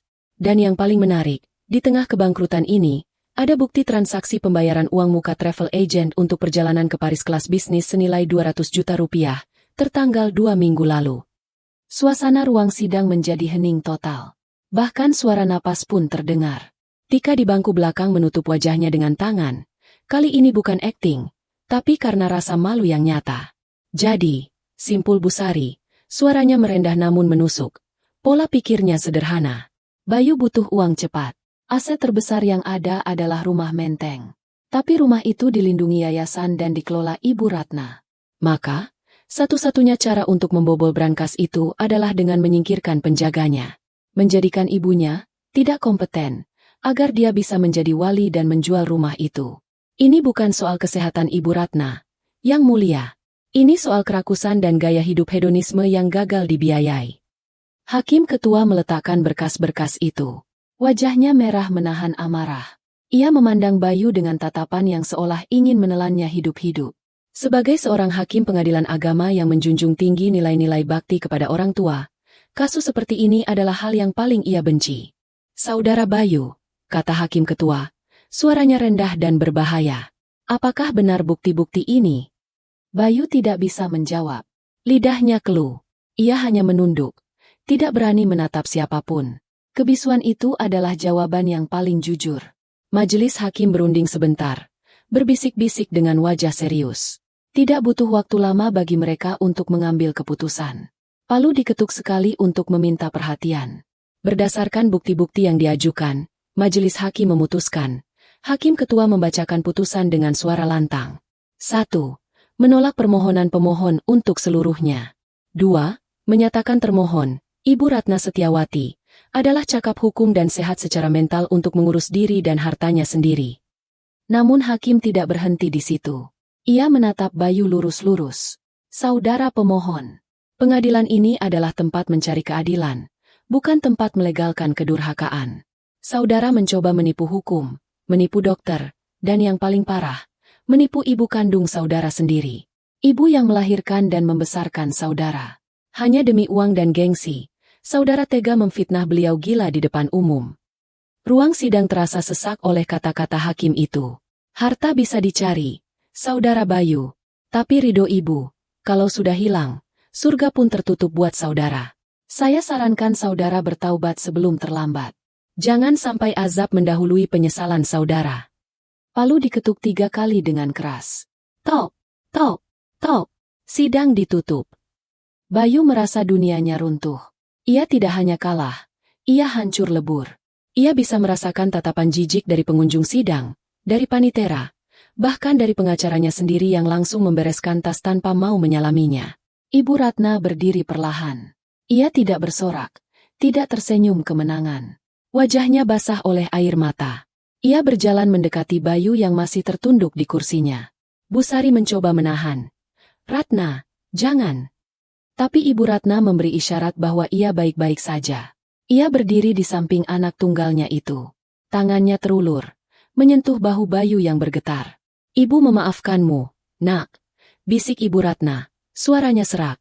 Tapi ibu tidak bisa menyelamatkanmu dari akibat perbuatanmu sendiri. Pulanglah, selesaikan masalahmu sebagai laki-laki dewasa, bukan sebagai anak manja yang bersembunyi di ketiak ibunya. Setelah mengucapkan itu, Ibu Ratna berbalik dan berjalan keluar ruang sidang dengan langkah tegap, didampingi Bu Sari. Di luar, matahari Jakarta bersinar terang, seolah menyambut kebebasannya dari bayang-bayang fitnah. Ia menang di mata hukum, tapi hatinya sebagai seorang ibu tetap patah. Namun ia tahu, keputusannya hari ini adalah bentuk kasih sayang yang paling keras dan paling jujur yang bisa ia berikan agar anaknya belajar tentang tanggung jawab. Sementara di dalam ruang sidang yang mulai kosong, Bayu masih duduk mematung, sendirian, ditinggalkan oleh istrinya yang sudah kabur lebih dulu lewat pintu samping karena malu. Karma instan sedang bersiap menyapanya. Berita itu tidak meledak seperti bom nuklir yang menghancurkan segalanya dalam sekejap, melainkan menyebar seperti virus flu di musim hujan, cepat, tak terlihat, dan membuat demam siapa saja yang terjangkit. Di era digital ini, dinding ruang sidang ternyata setipis kertas. Seseorang, entah pengunjung sidang yang iseng atau pegawai magang yang gemas melihat ketidakadilan, telah merekam potongan video saat hakim ketua memarahi Bayu. Video itu durasinya pendek, hanya 1 menit. Judulnya provokatif. Anak Sultan SCBD tega fitnah ibunya gila demi warisan. Hakim langsung kasih paham. Dalam waktu kurang dari 24 jam, video itu viral, tipis-tipis. Tidak sampai masuk berita nasional televisi, tapi cukup ramai di akun-akun gosip Instagram, lambe-lambean, dan grup WhatsApp komunitas elit Jakarta. Wajah Bayu memang agak buram di video itu, tapi bagi mereka yang mengenalnya, rekan kerja, klien, dan musuh bisnisnya, sosok pria berkemeja batik yang tertunduk malu itu sangat mudah dikenali. Pagi itu, Jakarta kembali sibuk dengan ritmenya yang gila. Bayu melangkah masuk ke lobi gedung perkantoran mewah di SCBD dengan perasaan yang campur aduk. Ia mencoba menegakkan kepala, berusaha meyakinkan dirinya bahwa urusan pengadilan adalah urusan pribadi yang tidak akan menembus tembok tebal korporasi tempatnya bekerja. Ia masih menjabat sebagai senior vice president, posisi yang ia banggakan mati-matian. Namun, atmosfer di kantor terasa berbeda. Biasanya, resepsionis di lobi akan menyapanya dengan senyum ramah dan sapaan. "Pagi, Pak Bayu." Hari ini, resepsionis itu tampak sibuk menata bunga di meja, menghindari kontak mata. Saat Bayu berjalan menuju lift, ia merasakan tatapan-tatapan tajam menusuk punggungnya. Sekelompok karyawan junior yang sedang menunggu lift tiba-tiba diam 1000 bahasa saat Bayu mendekat. Mereka saling menyikut pelan, menahan tawa atau mungkin rasa jijik. Pintu lift terbuka. Bayu masuk, dan orang-orang itu memilih menunggu lift berikutnya. Bayu berdiri sendirian di dalam kotak logam itu, melihat pantulan wajahnya yang kuyu di dinding cermin. Keringat dingin mulai membasahi kerah kemejanya. Sesampainya di lantai 25, akses kartunya tiba-tiba ditolak. Lampu indikator di pintu kaca otomatis itu berkedip merah. Bip! Akses ditolak. Loh, kok rusak? Gumam Bayu panik. Ia mencoba lagi. Tetap merah. Tiba-tiba, pintu terbuka dari dalam. Bukan sekretarisnya yang menyambut, melainkan Pak Hadi, Direktur HRD, ditemani 2 orang petugas keamanan berseragam safari hitam. Wajah Pak Hadi yang biasanya hangat kini sedingin es batu. "Pak Bayu." Sapa Pak Hadi datar. "Mari ikut saya ke ruangan sebentar." "Tidak perlu ke meja kerja Bapak." Jantung Bayu berdegup kencang, seakan mau melompat keluar dari rusuknya. "Ada apa ini, Pak Hadi?" "Kartu akses saya error." Saya ada meeting jam 10. Bapak tidak ada meeting hari ini, potong Pak Hadi tegas. Ia menggiring Bayu ke sebuah ruang rapat kecil di dekat pintu masuk, jauh dari area kerja utama. Di dalam ruangan itu, sebuah amplop putih sudah tergeletak di atas meja. Langsung saja, Pak Bayu. Pak Hadi duduk tanpa basa-basi. Perusahaan memutuskan untuk mengakhiri hubungan kerja dengan Bapak, efektif per hari ini. Dunia Bayu berguncang. Apa? Atas dasar apa? Kinerja saya bagus. Saya capai target kuartal lalu. Integritas, Pak Bayu. Jawab Pak Hadi sambil menyodorkan tablet yang menampilkan tangkapan layar berita viral tentang sidang kemarin. Perusahaan kita bergerak di bidang pengelolaan investasi dan kepercayaan. Trust adalah mata uang kami. Kami tidak bisa mempekerjakan eksekutif yang terbukti secara hukum mencoba memanipulasi kondisi kesehatan orang tua kandungnya demi harta. Reputasi perusahaan dipertaruhkan jika klien tahu kami mempekerjakan orang dengan cacat moral seperti ini. Tapi itu urusan pribadi. Bayu mencoba membela diri, suaranya meninggi. Itu masalah keluarga. Tidak ada hubungannya dengan profesionalisme saya. Di level Bapak, tidak ada lagi sekat antara personal brand dan citra perusahaan. Klien-klien besar kita sudah mulai bertanya. Kami tidak mau ambil risiko. Pak Hadi berdiri, menandakan pembicaraan selesai. Ini pesangon Bapak sesuai peraturan. Dipotong sisa pinjaman kantor yang belum lunas. Security akan menemani Bapak mengambil barang pribadi. Laptop dan ponsel kantor harap ditinggalkan sekarang juga. Bayu digiring keluar seperti seorang kriminal. Ia berjalan melewati deretan meja staf yang dulu memujanya. Kini menatapnya dengan pandangan menghakimi. Ia memasukkan bingkai foto dirinya dan Tika ke dalam kardus, beserta beberapa barang tidak penting lainnya. Saat ia keluar dari gedung pencakar langit itu, matahari Jakarta terasa membakar kulitnya, namun hatinya terasa beku. Ia dipecat. Sumber uangnya, sumber gengsinya, hilang dalam sekejap. Sementara itu, di sebuah kafe patisserie bernuansa Prancis di kawasan Senopati, Tika sedang menghadapi pengadilan sosialnya sendiri. Hari ini adalah jadwal arisan geng sosialita, Diamond Circle. Tika memaksakan diri datang, meskipun uang di dompetnya menipis. Ia berpikir, ia harus tetap tampil eksis untuk menutupi kekacauan di rumah. Ia mengenakan dress terbaiknya dan menenteng tas branded yang ia banggakan. Tas yang dibelinya dari penjual online yang mengklaim barang itu, original reject pabrik. Saat Tika masuk, tawa riuh di meja panjang itu mendadak senyap. Biasanya, teman-temannya akan melambai heboh dan meneriakan, "Jeng Tika, sini, sini." Tapi kali ini, mereka hanya saling lirik. Siska, ketua geng arisan yang juga istri pengusaha tambang, menyesap tehnya perlahan. Matanya menatap Tika dari ujung rambut sampai ujung kaki dengan tatapan meneliti. "Halo semua. Duh, macet banget ya Jakarta." Sapa Tika dengan keceriaan yang dipaksakan. Ia menarik kursi kosong di ujung meja. "Kalian udah pesen? Aku mau croissant almond deh." Hening. Tidak ada yang menanggapi basa-basi itu. "Tika," kata Siska akhirnya, suaranya tajam. "Kami udah lihat berita soal suami kamu. Dan soal mertuamu." Wajah Tika memucat di balik lapisan bedak tebalnya. "Oh, itu cuma salah paham. Yes. Biasalah, masalah keluarga dibesar-besarkan sama pengacara lawan. Namanya juga orang tua. Makin tua makin sensitif." "Salah paham gimana?" sela Vera, anggota lain yang duduk di sebelah Siska. "Videonya jelas banget kok. Hakim sampai bilang kalian mau nipu orang tua." "Duh, Tik, jujur ya, kita malu loh." "Malu kenapa?" Tika mencoba tersenyum, tapi bibirnya bergetar. "Ya malulah," jawab Siska ketus. "Komunitas kita ini kan isinya orang-orang terpandang, beretika. Kalau ada anggotanya yang viral karena kasus durhaka sama mertua, apalagi sampai mau masukin mertua ke rumah sakit jiwa padahal sehat, low class banget caranya." "Dan satu lagi." Vera menunjuk tas di pangkuan Tika dengan dagunya. "Itu tas kamu. Hermes Birkin 25, kan? Kok jahitan handle-nya miring gitu? Terus hardware-nya warnanya terlalu kuning." Semua mata tertuju pada tas Tika. Ini asli kok. Aku beli di reseller terpercaya." Tika memeluk tasnya defensif. "Reseller mana? Tanah Abang?" sindir Siska sambil tertawa mengejek. "Tik, kita ini udah main tas belasan tahun. Kita tahu mana yang asli, mana yang KW super, mana yang KW Mangga 2. Tas kamu itu palsu. Dan kamu tahu aturan arisan kita, kan? No fake items allowed. Itu ngejatuhin pasaran kita. Kalian jahat banget sih. Tika berdiri. Matanya panas menahan tangis. Lagi ada masalah bukannya didukung malah dihina. Kami bukan ngehina, kami realistis. Siska menatapnya dingin. Tik, mending kamu urus dulu deh utang-utang suamimu. Kami dengar dari suami kami. Bayu dipecat ya hari ini? Duh, kasihan. Udah deh, mulai bulan depan nama kamu kami coret dari daftar arisan. Uang kocokan kamu yang belum cair nanti kami transfer.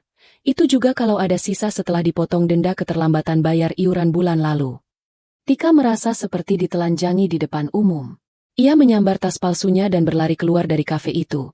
Diiringi bisik-bisik dan tawa kecil dari bekas teman-temannya. Impiannya menjadi ratu sosialita hancur berkeping-keping. Hancur bersamaan dengan harga dirinya. Sore harinya, Bayu dan Tika bertemu kembali di apartemen mereka. Bukan pertemuan yang hangat. Bayu duduk di sofa dengan kemeja yang kancingnya terbuka separuh. Botol air mineral kosong berserakan di meja. Kardus barang-barang kantornya masih tergeletak di dekat pintu. Tika masuk dengan wajah sembab luntur maskara. Kamu dipecat? Tanya Tika langsung, tanpa salam. Bayu mengangguk lemah. Tidak menoleh. Kamu puas? Puas.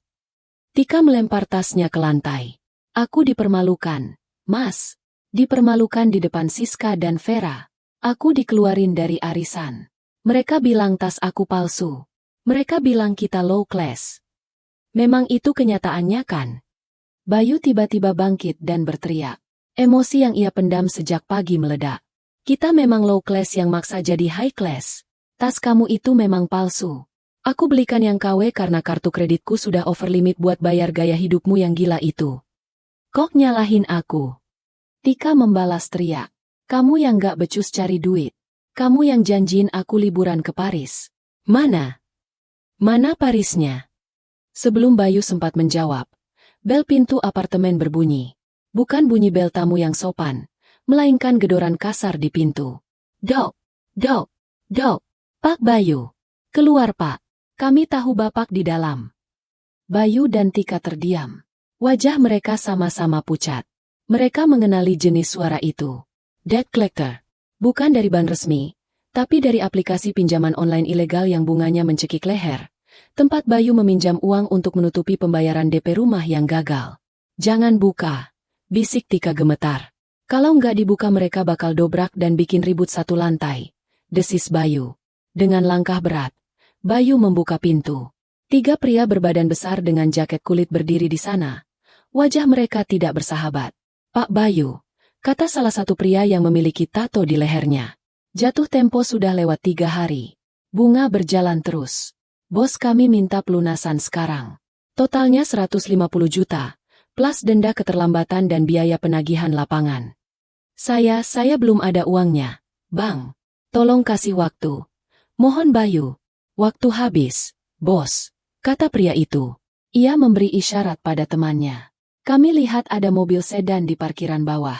Kuncinya mana? Itu mobil leasing, bang. Belum lunas juga, kata Bayu panik. Nggak urus. Kuncinya mana? Atau kami angkut barang-barang di dalam sini? Pria itu melangkah maju, mendorong bahu Bayu hingga terhuyung ke belakang.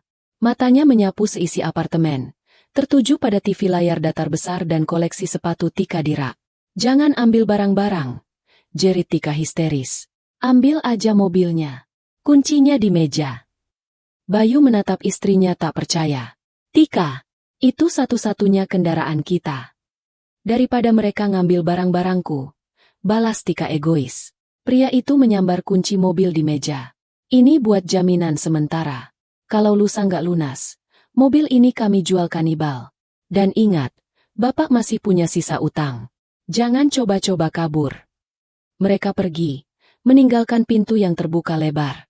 Tetangga apartemen di seberang lorong mengintip dengan tatapan takut dan jijik.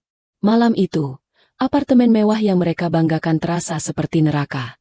Tidak ada lagi mimpi tentang Paris. Tiket pesawat hangus. Uang muka hotel hilang. Uang DP dari pembeli rumah Ibu Ratna harus dikembalikan.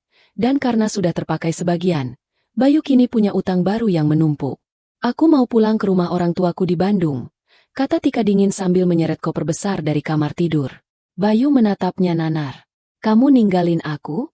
Di saat aku hancur begini. Ya kamu pikir. Tika mendengus. Aku nikah sama kamu karena aku pikir kamu eksekutif sukses yang bisa menjamin masa depanku. Ternyata kamu cuma penipu yang bangkrut. Aku nggak mau hidup susah dikejar-kejar rentenir. Mas, kita cerai aja. Dasar perempuan matre, maki Bayu. Dasar laki-laki nggak guna, balas Tika. Pintu apartemen terbanting keras. Tika pergi membawa 2 koper besar berisi baju dan sisa barang berharganya, meninggalkan Bayu sendirian di tengah runtuhan hidupnya. Di luar jendela, lampu-lampu Jakarta berkelap-kelip indah, seolah mengejek nasib Bayu yang kini gelap gulita. Ia duduk di lantai, memeluk lututnya. Bayangan wajah ibunya di ruang sidang kembali muncul. Wajah teduh yang ia hianati. Kata-kata hakim terngiang di telinganya. Harta bisa dicari, tapi ridho ibu, kalau sudah hilang, surga pun tertutup buat saudara. Kini, Bayu benar-benar merasakan apa itu neraka dunia. Sendirian, tanpa uang, tanpa jabatan, tanpa istri, dan tanpa kehormatan. Kami bukan ngehina, kami realistis. Siska menatapnya dingin. Tik, mending kamu urus dulu deh utang-utang suamimu. Kami dengar dari suami kami. Bayu dipecat ya hari ini? Duh, kasihan. Udah deh. Mulai bulan depan nama kamu kami coret dari daftar arisan. Uang kocokan kamu yang belum cair nanti kami transfer. Itu juga kalau ada sisa setelah dipotong denda keterlambatan bayar iuran bulan lalu. Tika merasa seperti ditelanjangi di depan umum. Ia menyambar tas palsunya dan berlari keluar dari kafe itu. Diiringi bisik-bisik dan tawa kecil dari bekas teman-temannya. Impiannya menjadi ratu sosialita hancur berkeping-keping. Hancur bersamaan dengan harga dirinya. Sore harinya, Bayu dan Tika bertemu kembali di apartemen mereka. Bukan pertemuan yang hangat. Bayu duduk di sofa dengan kemeja yang kancingnya terbuka separuh. Botol air mineral kosong berserakan di meja. Kardus barang-barang kantornya masih tergeletak di dekat pintu. Tika masuk dengan wajah sembab luntur maskara. Kamu dipecat? Tanya Tika langsung, tanpa salam. Bayu mengangguk lemah. Tidak menoleh. Kamu puas? Puas. Tika melempar tasnya ke lantai. Aku dipermalukan, Mas. Dipermalukan di depan Siska dan Vera. Aku dikeluarin dari arisan. Mereka bilang tas aku palsu. Mereka bilang kita low class. Memang itu kenyataannya kan? Bayu tiba-tiba bangkit dan berteriak. Emosi yang ia pendam sejak pagi meledak. Kita memang low class yang maksa jadi high class. Tas kamu itu memang palsu. Aku belikan yang KW karena kartu kreditku sudah over limit buat bayar gaya hidupmu yang gila itu. Kok nyalahin aku? Tika membalas teriak. Kamu yang gak becus cari duit. Kamu yang janjiin aku liburan ke Paris. Mana? Mana Parisnya? Sebelum Bayu sempat menjawab, bel pintu apartemen berbunyi. Bukan bunyi bel tamu yang sopan, melainkan gedoran kasar di pintu. Dok, dok, dok, Pak Bayu. Keluar Pak. Kami tahu Bapak di dalam. Bayu dan Tika terdiam. Wajah mereka sama-sama pucat. Mereka mengenali jenis suara itu. Debt collector. Bukan dari bank resmi, tapi dari aplikasi pinjaman online ilegal yang bunganya mencekik leher. Tempat Bayu meminjam uang untuk menutupi pembayaran DP rumah yang gagal. Jangan buka, bisik Tika gemetar.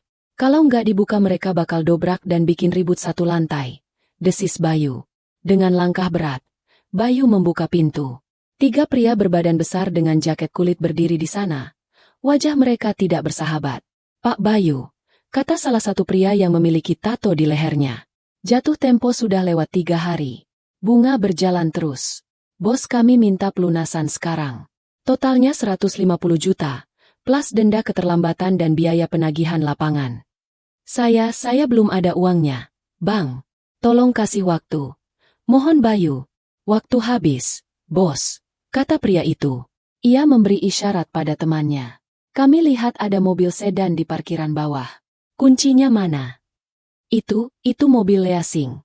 Bang, belum lunas juga, kata Bayu panik. Nggak urus. Kuncinya mana? Atau kami angkut barang-barang di dalam sini? Pria itu melangkah maju, mendorong bahu Bayu hingga terhuyung ke belakang. Matanya menyapu seisi apartemen. tertuju pada TV layar datar besar dan koleksi sepatu Tika di rak.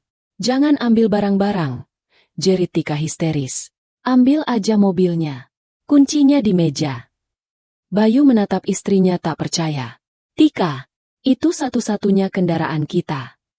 Daripada mereka ngambil barang-barangku," balas Tika egois. Pria itu menyambar kunci mobil di meja. "Ini buat jaminan sementara. Kalau lusa nggak lunas, mobil ini kami jual kanibal. Dan ingat, Bapak masih punya sisa utang. Jangan coba-coba kabur." Mereka pergi, meninggalkan pintu yang terbuka lebar. Tetangga apartemen di seberang lorong mengintip dengan tatapan takut dan jijik. Malam itu, apartemen mewah yang mereka banggakan terasa seperti neraka. Tidak ada lagi mimpi tentang Paris. Tiket pesawat hangus, uang muka hotel hilang. Uang DP dari pembeli rumah Ibu Ratna harus dikembalikan. Dan karena sudah terpakai sebagian, Bayu kini punya utang baru yang menumpuk. "Aku mau pulang ke rumah orang tuaku di Bandung," kata Tika dingin sambil menyeret koper besar dari kamar tidur. Bayu menatapnya nanar. "Kamu ninggalin aku? Di saat aku hancur begini?" "Ya kamu pikir?" Tika mendengus. "Aku nikah sama kamu karena aku pikir kamu eksekutif sukses yang bisa menjamin masa depanku. Ternyata kamu cuma penipu yang bangkrut. Aku nggak mau hidup susah dikejar-kejar rentenir. Mas, kita cerai aja." "Dasar perempuan matre," maki Bayu. "Dasar laki-laki nggak guna," balas Tika. Pintu apartemen terbanting keras. Tika pergi membawa 2 koper besar berisi baju dan sisa barang berharganya, meninggalkan Bayu sendirian di tengah runtuhan hidupnya. Di luar jendela, lampu-lampu Jakarta berkelap-kelip indah, seolah mengejek nasib Bayu yang kini gelap gulita. Ia duduk di lantai, memeluk lututnya. Bayangan wajah ibunya di ruang sidang kembali muncul. Wajah teduh yang ia hianati. Kata-kata hakim terngiang di telinganya. "Harta bisa dicari, tapi ridho ibu, kalau sudah hilang, surga pun tertutup buat saudara." Kini, Bayu benar-benar merasakan apa itu neraka dunia. Sendirian, tanpa uang, tanpa jabatan, tanpa istri, dan tanpa kehormatan. Musim telah berganti. Langit Jakarta yang biasanya abu-abu oleh polusi kini tampak lebih biru cerah. Mungkin karena angin muson yang membawa udara segar dari selatan. Di halaman rumah tua Menteng, pohon mangga yang dulu daunnya sempat layu kini tumbuh rimbun, menaungi pekarangan dengan keteduhan yang menenangkan. Namun, perubahan paling mencolok ada pada pagar depan yang kini dirambati oleh bunga bugenvil berwarna ungu dan merah muda yang sedang mekar gila-gilaan, menciptakan gerbang selamat datang yang alami dan cantik. Rumah itu tidak lagi sepi. Sejak pagi, suara tawa riang anak-anak kecil terdengar memenuhi beranda depan. Bukan anak-anak tetangga yang sedang main, melainkan anak-anak dari panti asuhan, Kasih Bunda, yang sedang mengikuti kegiatan rutin Yayasan Haris dan Ratna Sejahtera. Sesuai dengan amanat almarhum suaminya dan tekad barunya, Ibu Ratna telah menyulap ruang tamu depan yang luas menjadi perpustakaan mini dan ruang belajar. Rak-rak buku rendah berjajar rapi, penuh dengan buku cerita bergambar dan ensiklopedia anak. Karpet warna-warni digelar di lantai ubin yang dingin. Di sudut ruangan, beberapa relawan mahasiswa sedang mengajari anak-anak membaca dan menggambar. Ibu Ratna berjalan di antara mereka, membawa nampan berisi gelas-gelas es buah segar buatannya sendiri. Wajahnya tampak lebih segar. Garis-garis kecemasan yang dulu menghiasi dahinya kini telah pudar, digantikan oleh garis senyum yang permanen. "Ayo, istirahat dulu, nak. Minum dulu es buahnya," tawar Ibu Ratna ramah. "Terima kasih, Eyang Ratna," seru anak-anak itu serempak. Mata mereka berbinar senang. Panggilan, "Eyang," itu terdengar begitu merdu di telinga Ibu Ratna, mengisi kekosongan hati yang ditinggalkan oleh anak kandungnya sendiri. Di teras samping, Bu Sari sedang duduk santai sambil memeriksa beberapa berkas laporan keuangan yayasan. Ia tersenyum melihat sahabatnya begitu hidup. "Kamu kelihatan 10 tahun lebih muda, RAT," komentar Bu Sari saat Ibu Ratna duduk di sebelahnya. "Mungkin karena aku berhenti memikirkan hal-hal yang tidak bisa aku kendalikan, Sar," jawab Ibu Ratna sambil mengelap keringat di dahinya. Mengurus anak-anak ini memberi energi baru. Rumah ini jadi punya nyawa lagi. Bapak pasti senang lihat ini. "Pasti," Bu Sari mengangguk. "Ngomong-ngomong, sudah 6 bulan ya sejak sidang itu. Kamu pernah dengar kabar dia?" Senyum Ibu Ratna sedikit memudar, namun tidak hilang sepenuhnya. "Tidak langsung. Cuma dengar selentingan dari kerabat. Katanya dia cerai. Katanya dia pindah-pindah kosan. Entahlah, Saat mereka sedang berbincang, Pak Ujang Satpam Komplek mendekat ke pagar. Wajahnya tampak ragu. "Permisi, Bu Ratna." Panggil Pak Ujang sopan. "Iya, Pak Ujang? Ada apa? Mau es buah juga?" Tawar Ibu Ratna. "Anu, Bu, bukan. Itu, di depan gerbang ada orang. Kelihatannya mau ketemu Ibu. Tapi, penampilannya agak, yah, Ibu lihat sendiri saja deh. Saya mau usir tadinya. Tapi dia bilang dia kenal Ibu." Ibu Ratna dan Bu Sari saling pandang. Firasat seorang ibu kembali bekerja. Jantung Ibu Ratna berdesir. Tapi kali ini ia jauh lebih siap. "Biar saya lihat, Pak," kata Ibu Ratna. Ia berdiri dan berjalan menuju gerbang, melewati rimbunan bugenvil yang bermekaran. Di luar pagar, berdiri seorang laki-laki kurus dengan pakaian yang jauh dari kata layak. Ia mengenakan kaos polo yang kerahnya sudah melar dan warnanya pudar, celana jeans yang kotor di bagian lutut, dan sepatu kets yang solnya sudah mulai lepas. Wajahnya tirus, matanya cekung dengan lingkaran hitam yang tebal, dan rambutnya agak gondrong tak terawat. Kulitnya lebih gelap, seolah terbakar matahari jalanan setiap hari. Butuh beberapa detik bagi Ibu Ratna untuk mengenali sosok itu. Itu Bayu, eksekutif muda SCBD yang dulu wangi parfum mahal. Kini baunya apek bercampur keringat dan debu knalpot. Bayu menunduk, tidak berani menatap mata ibunya. Tangannya memegang pagar besi dengan gemetar. "Bayu?" panggil Ibu Ratna pelan. Laki-laki itu mendongak. Air mata langsung mengalir di pipinya yang kotor begitu melihat wajah ibunya. Tidak ada lagi keangkuhan. Tidak ada lagi tatapan meremehkan. Yang ada hanya kehancuran total. "Bu!" Suaranya parau, pecah oleh isak tangis. "Ibu!" Ibu Ratna membuka pintu pagar kecil. Ia tidak memeluk anaknya. Ia hanya berdiri di sana, menatapnya dengan campuran rasa iba dan ketegaran. "Masuklah, Nak. Jangan jadi tontonan orang di jalan," kata Ibu Ratna. Bayu melangkah masuk dengan ragu, seolah takut mengotori lantai rumah yang dulu ia hina sebagai rumah tua bau tanah. Ia diajak duduk di kursi rotan di beranda, tempat yang sama di mana 6 bulan lalu ia memaksa ibunya pindah ke panti jompo. Bu Sari mengamati dari jauh, memberi ruang bagi ibu dan anak itu, namun tetap waspada jika Bayu berulah lagi. Tapi melihat kondisi Bayu, sepertinya tidak ada lagi energi untuk berulah. Bayu duduk menunduk, tangannya meremas-remas celananya. "Bu, maafin Bayu, Bu. Bayu salah. Bayu dosa besar sama Ibu." Ibu Ratna menghela napas panjang. Ia masuk ke dalam sebentar, lalu kembali membawa segelas air putih hangat dan sepiring nasi dengan lauk ayam goreng sisa makan siang anak-anak yatim tadi. "Makan dulu," perintah Ibu Ratna. "Kamu kelihatan seperti orang yang belum makan 2 hari." Bayu menatap makanan itu dengan lahap. Pertahanannya runtuh. Ia menyambar piring itu dan makan dengan rakus. Tangisnya menetes ke nasi. Ia benar-benar kelaparan. Ibu Ratna memalingkan wajah, tidak tega melihat anaknya sendiri makan seperti pengemis. Setelah piring itu licin tandas, Bayu meminum airnya sampai habis. Ia meletakkan gelas itu pelan. "Tika sudah pergi, Bu," cerita Bayu tanpa diminta. "Dia minta cerai begitu aku dipecat. Mobil ditarik. Apartemen diusir. Aku sekarang kerja serabutan, Bu. Kadang jadi ojek kalau ada yang pinjami motor. Kadang bantu di pasar. Itu hidup, Bayu." "Roda berputar," jawab Ibu Ratna tenang. Bayu menatap ibunya dengan tatapan memohon. "Bu, aku capek hidup begini. Aku mau bangkit lagi. Aku mau usaha lagi. Tapi aku nggak punya modal sama sekali. Pinjol ngejar-ngejar aku terus." Ia memberanikan diri meraih tangan ibunya yang keriput. "Bu, tolong Bayu sekali ini saja. Pinjami Bayu uang, Bu. Sedikit saja. Buat modal dagang kecil-kecilan. Atau buat sewa kamar yang layak. Bayu janji bakal ganti. Ibu kan masih punya tabungan pensiunan. Atau mungkin hasil sewa yayasan." Ibu Ratna tidak menarik tangannya. Tapi ia juga tidak langsung mengiyakan. Ia menatap mata anaknya dalam-dalam, mencari ketulusan di sana. Ada penyesalan, ya. Tapi masih ada mental, meminta, yang belum hilang. Bayu masih berpikir bahwa solusi masalahnya adalah uang dari ibunya, bukan usaha dari nol. Perlahan, Ibu Ratna melepaskan tangan Bayu. "Bayu, dengarkan Ibu." Suara Ibu Ratna lembut namun mengandung kekuatan baja yang tidak bisa dibantah. "Ibu sudah memaafkanmu. Sejak hari di pengadilan itu, ibu sudah memaafkanmu. Kamu tetap anak ibu, darah daging ibu. Wajah Bayu berbinar penuh harap.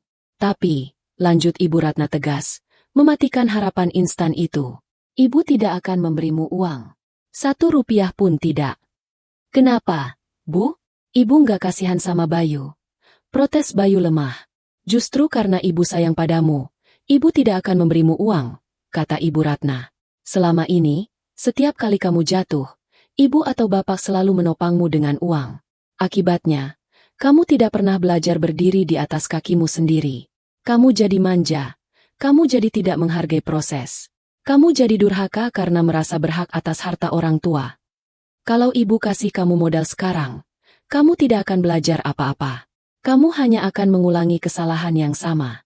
Kamu harus merasakan susahnya mencari uang halal dari keringat sendiri, tanpa privilese anak orang kaya. Bayu terdiam, kepalanya tertunduk lagi. Kata-kata ibunya menohok. Tapi ia tahu itu benar. Tapi, Bayu boleh datang ke sini, Bu? Tanya Bayu lirih. Ibu Ratna tersenyum. Kali ini senyum yang tulus. Pintu rumah ini selalu terbuka untukmu. Nak, kalau kamu lapar, datanglah ke sini. Ibu akan masakkan makanan kesukaanmu. Kalau kamu butuh tempat sholat, rumah ini suci untukmu. Kalau kamu butuh nasihat, telinga ibu selalu ada. Tapi jangan pernah datang ke sini bicara soal uang, warisan, atau modal. Mengerti? Bayu mengangguk pelan. Air matanya kembali menetes. Tapi kali ini air mata pemahaman. Ia sadar, ia telah kehilangan hak istimewanya. Tapi ia belum kehilangan ibunya. Terima kasih, Bu. Terima kasih makanannya, kata Bayu. Ia berdiri, mencium tangan ibunya dengan takzim. Sesuatu yang sudah bertahun-tahun tidak ia lakukan. Punggung tangan itu terasa kasar namun hangat. Pergilah. Berjuanglah, bisik Ibu Ratna. Bayu berjalan keluar dari halaman rumah itu.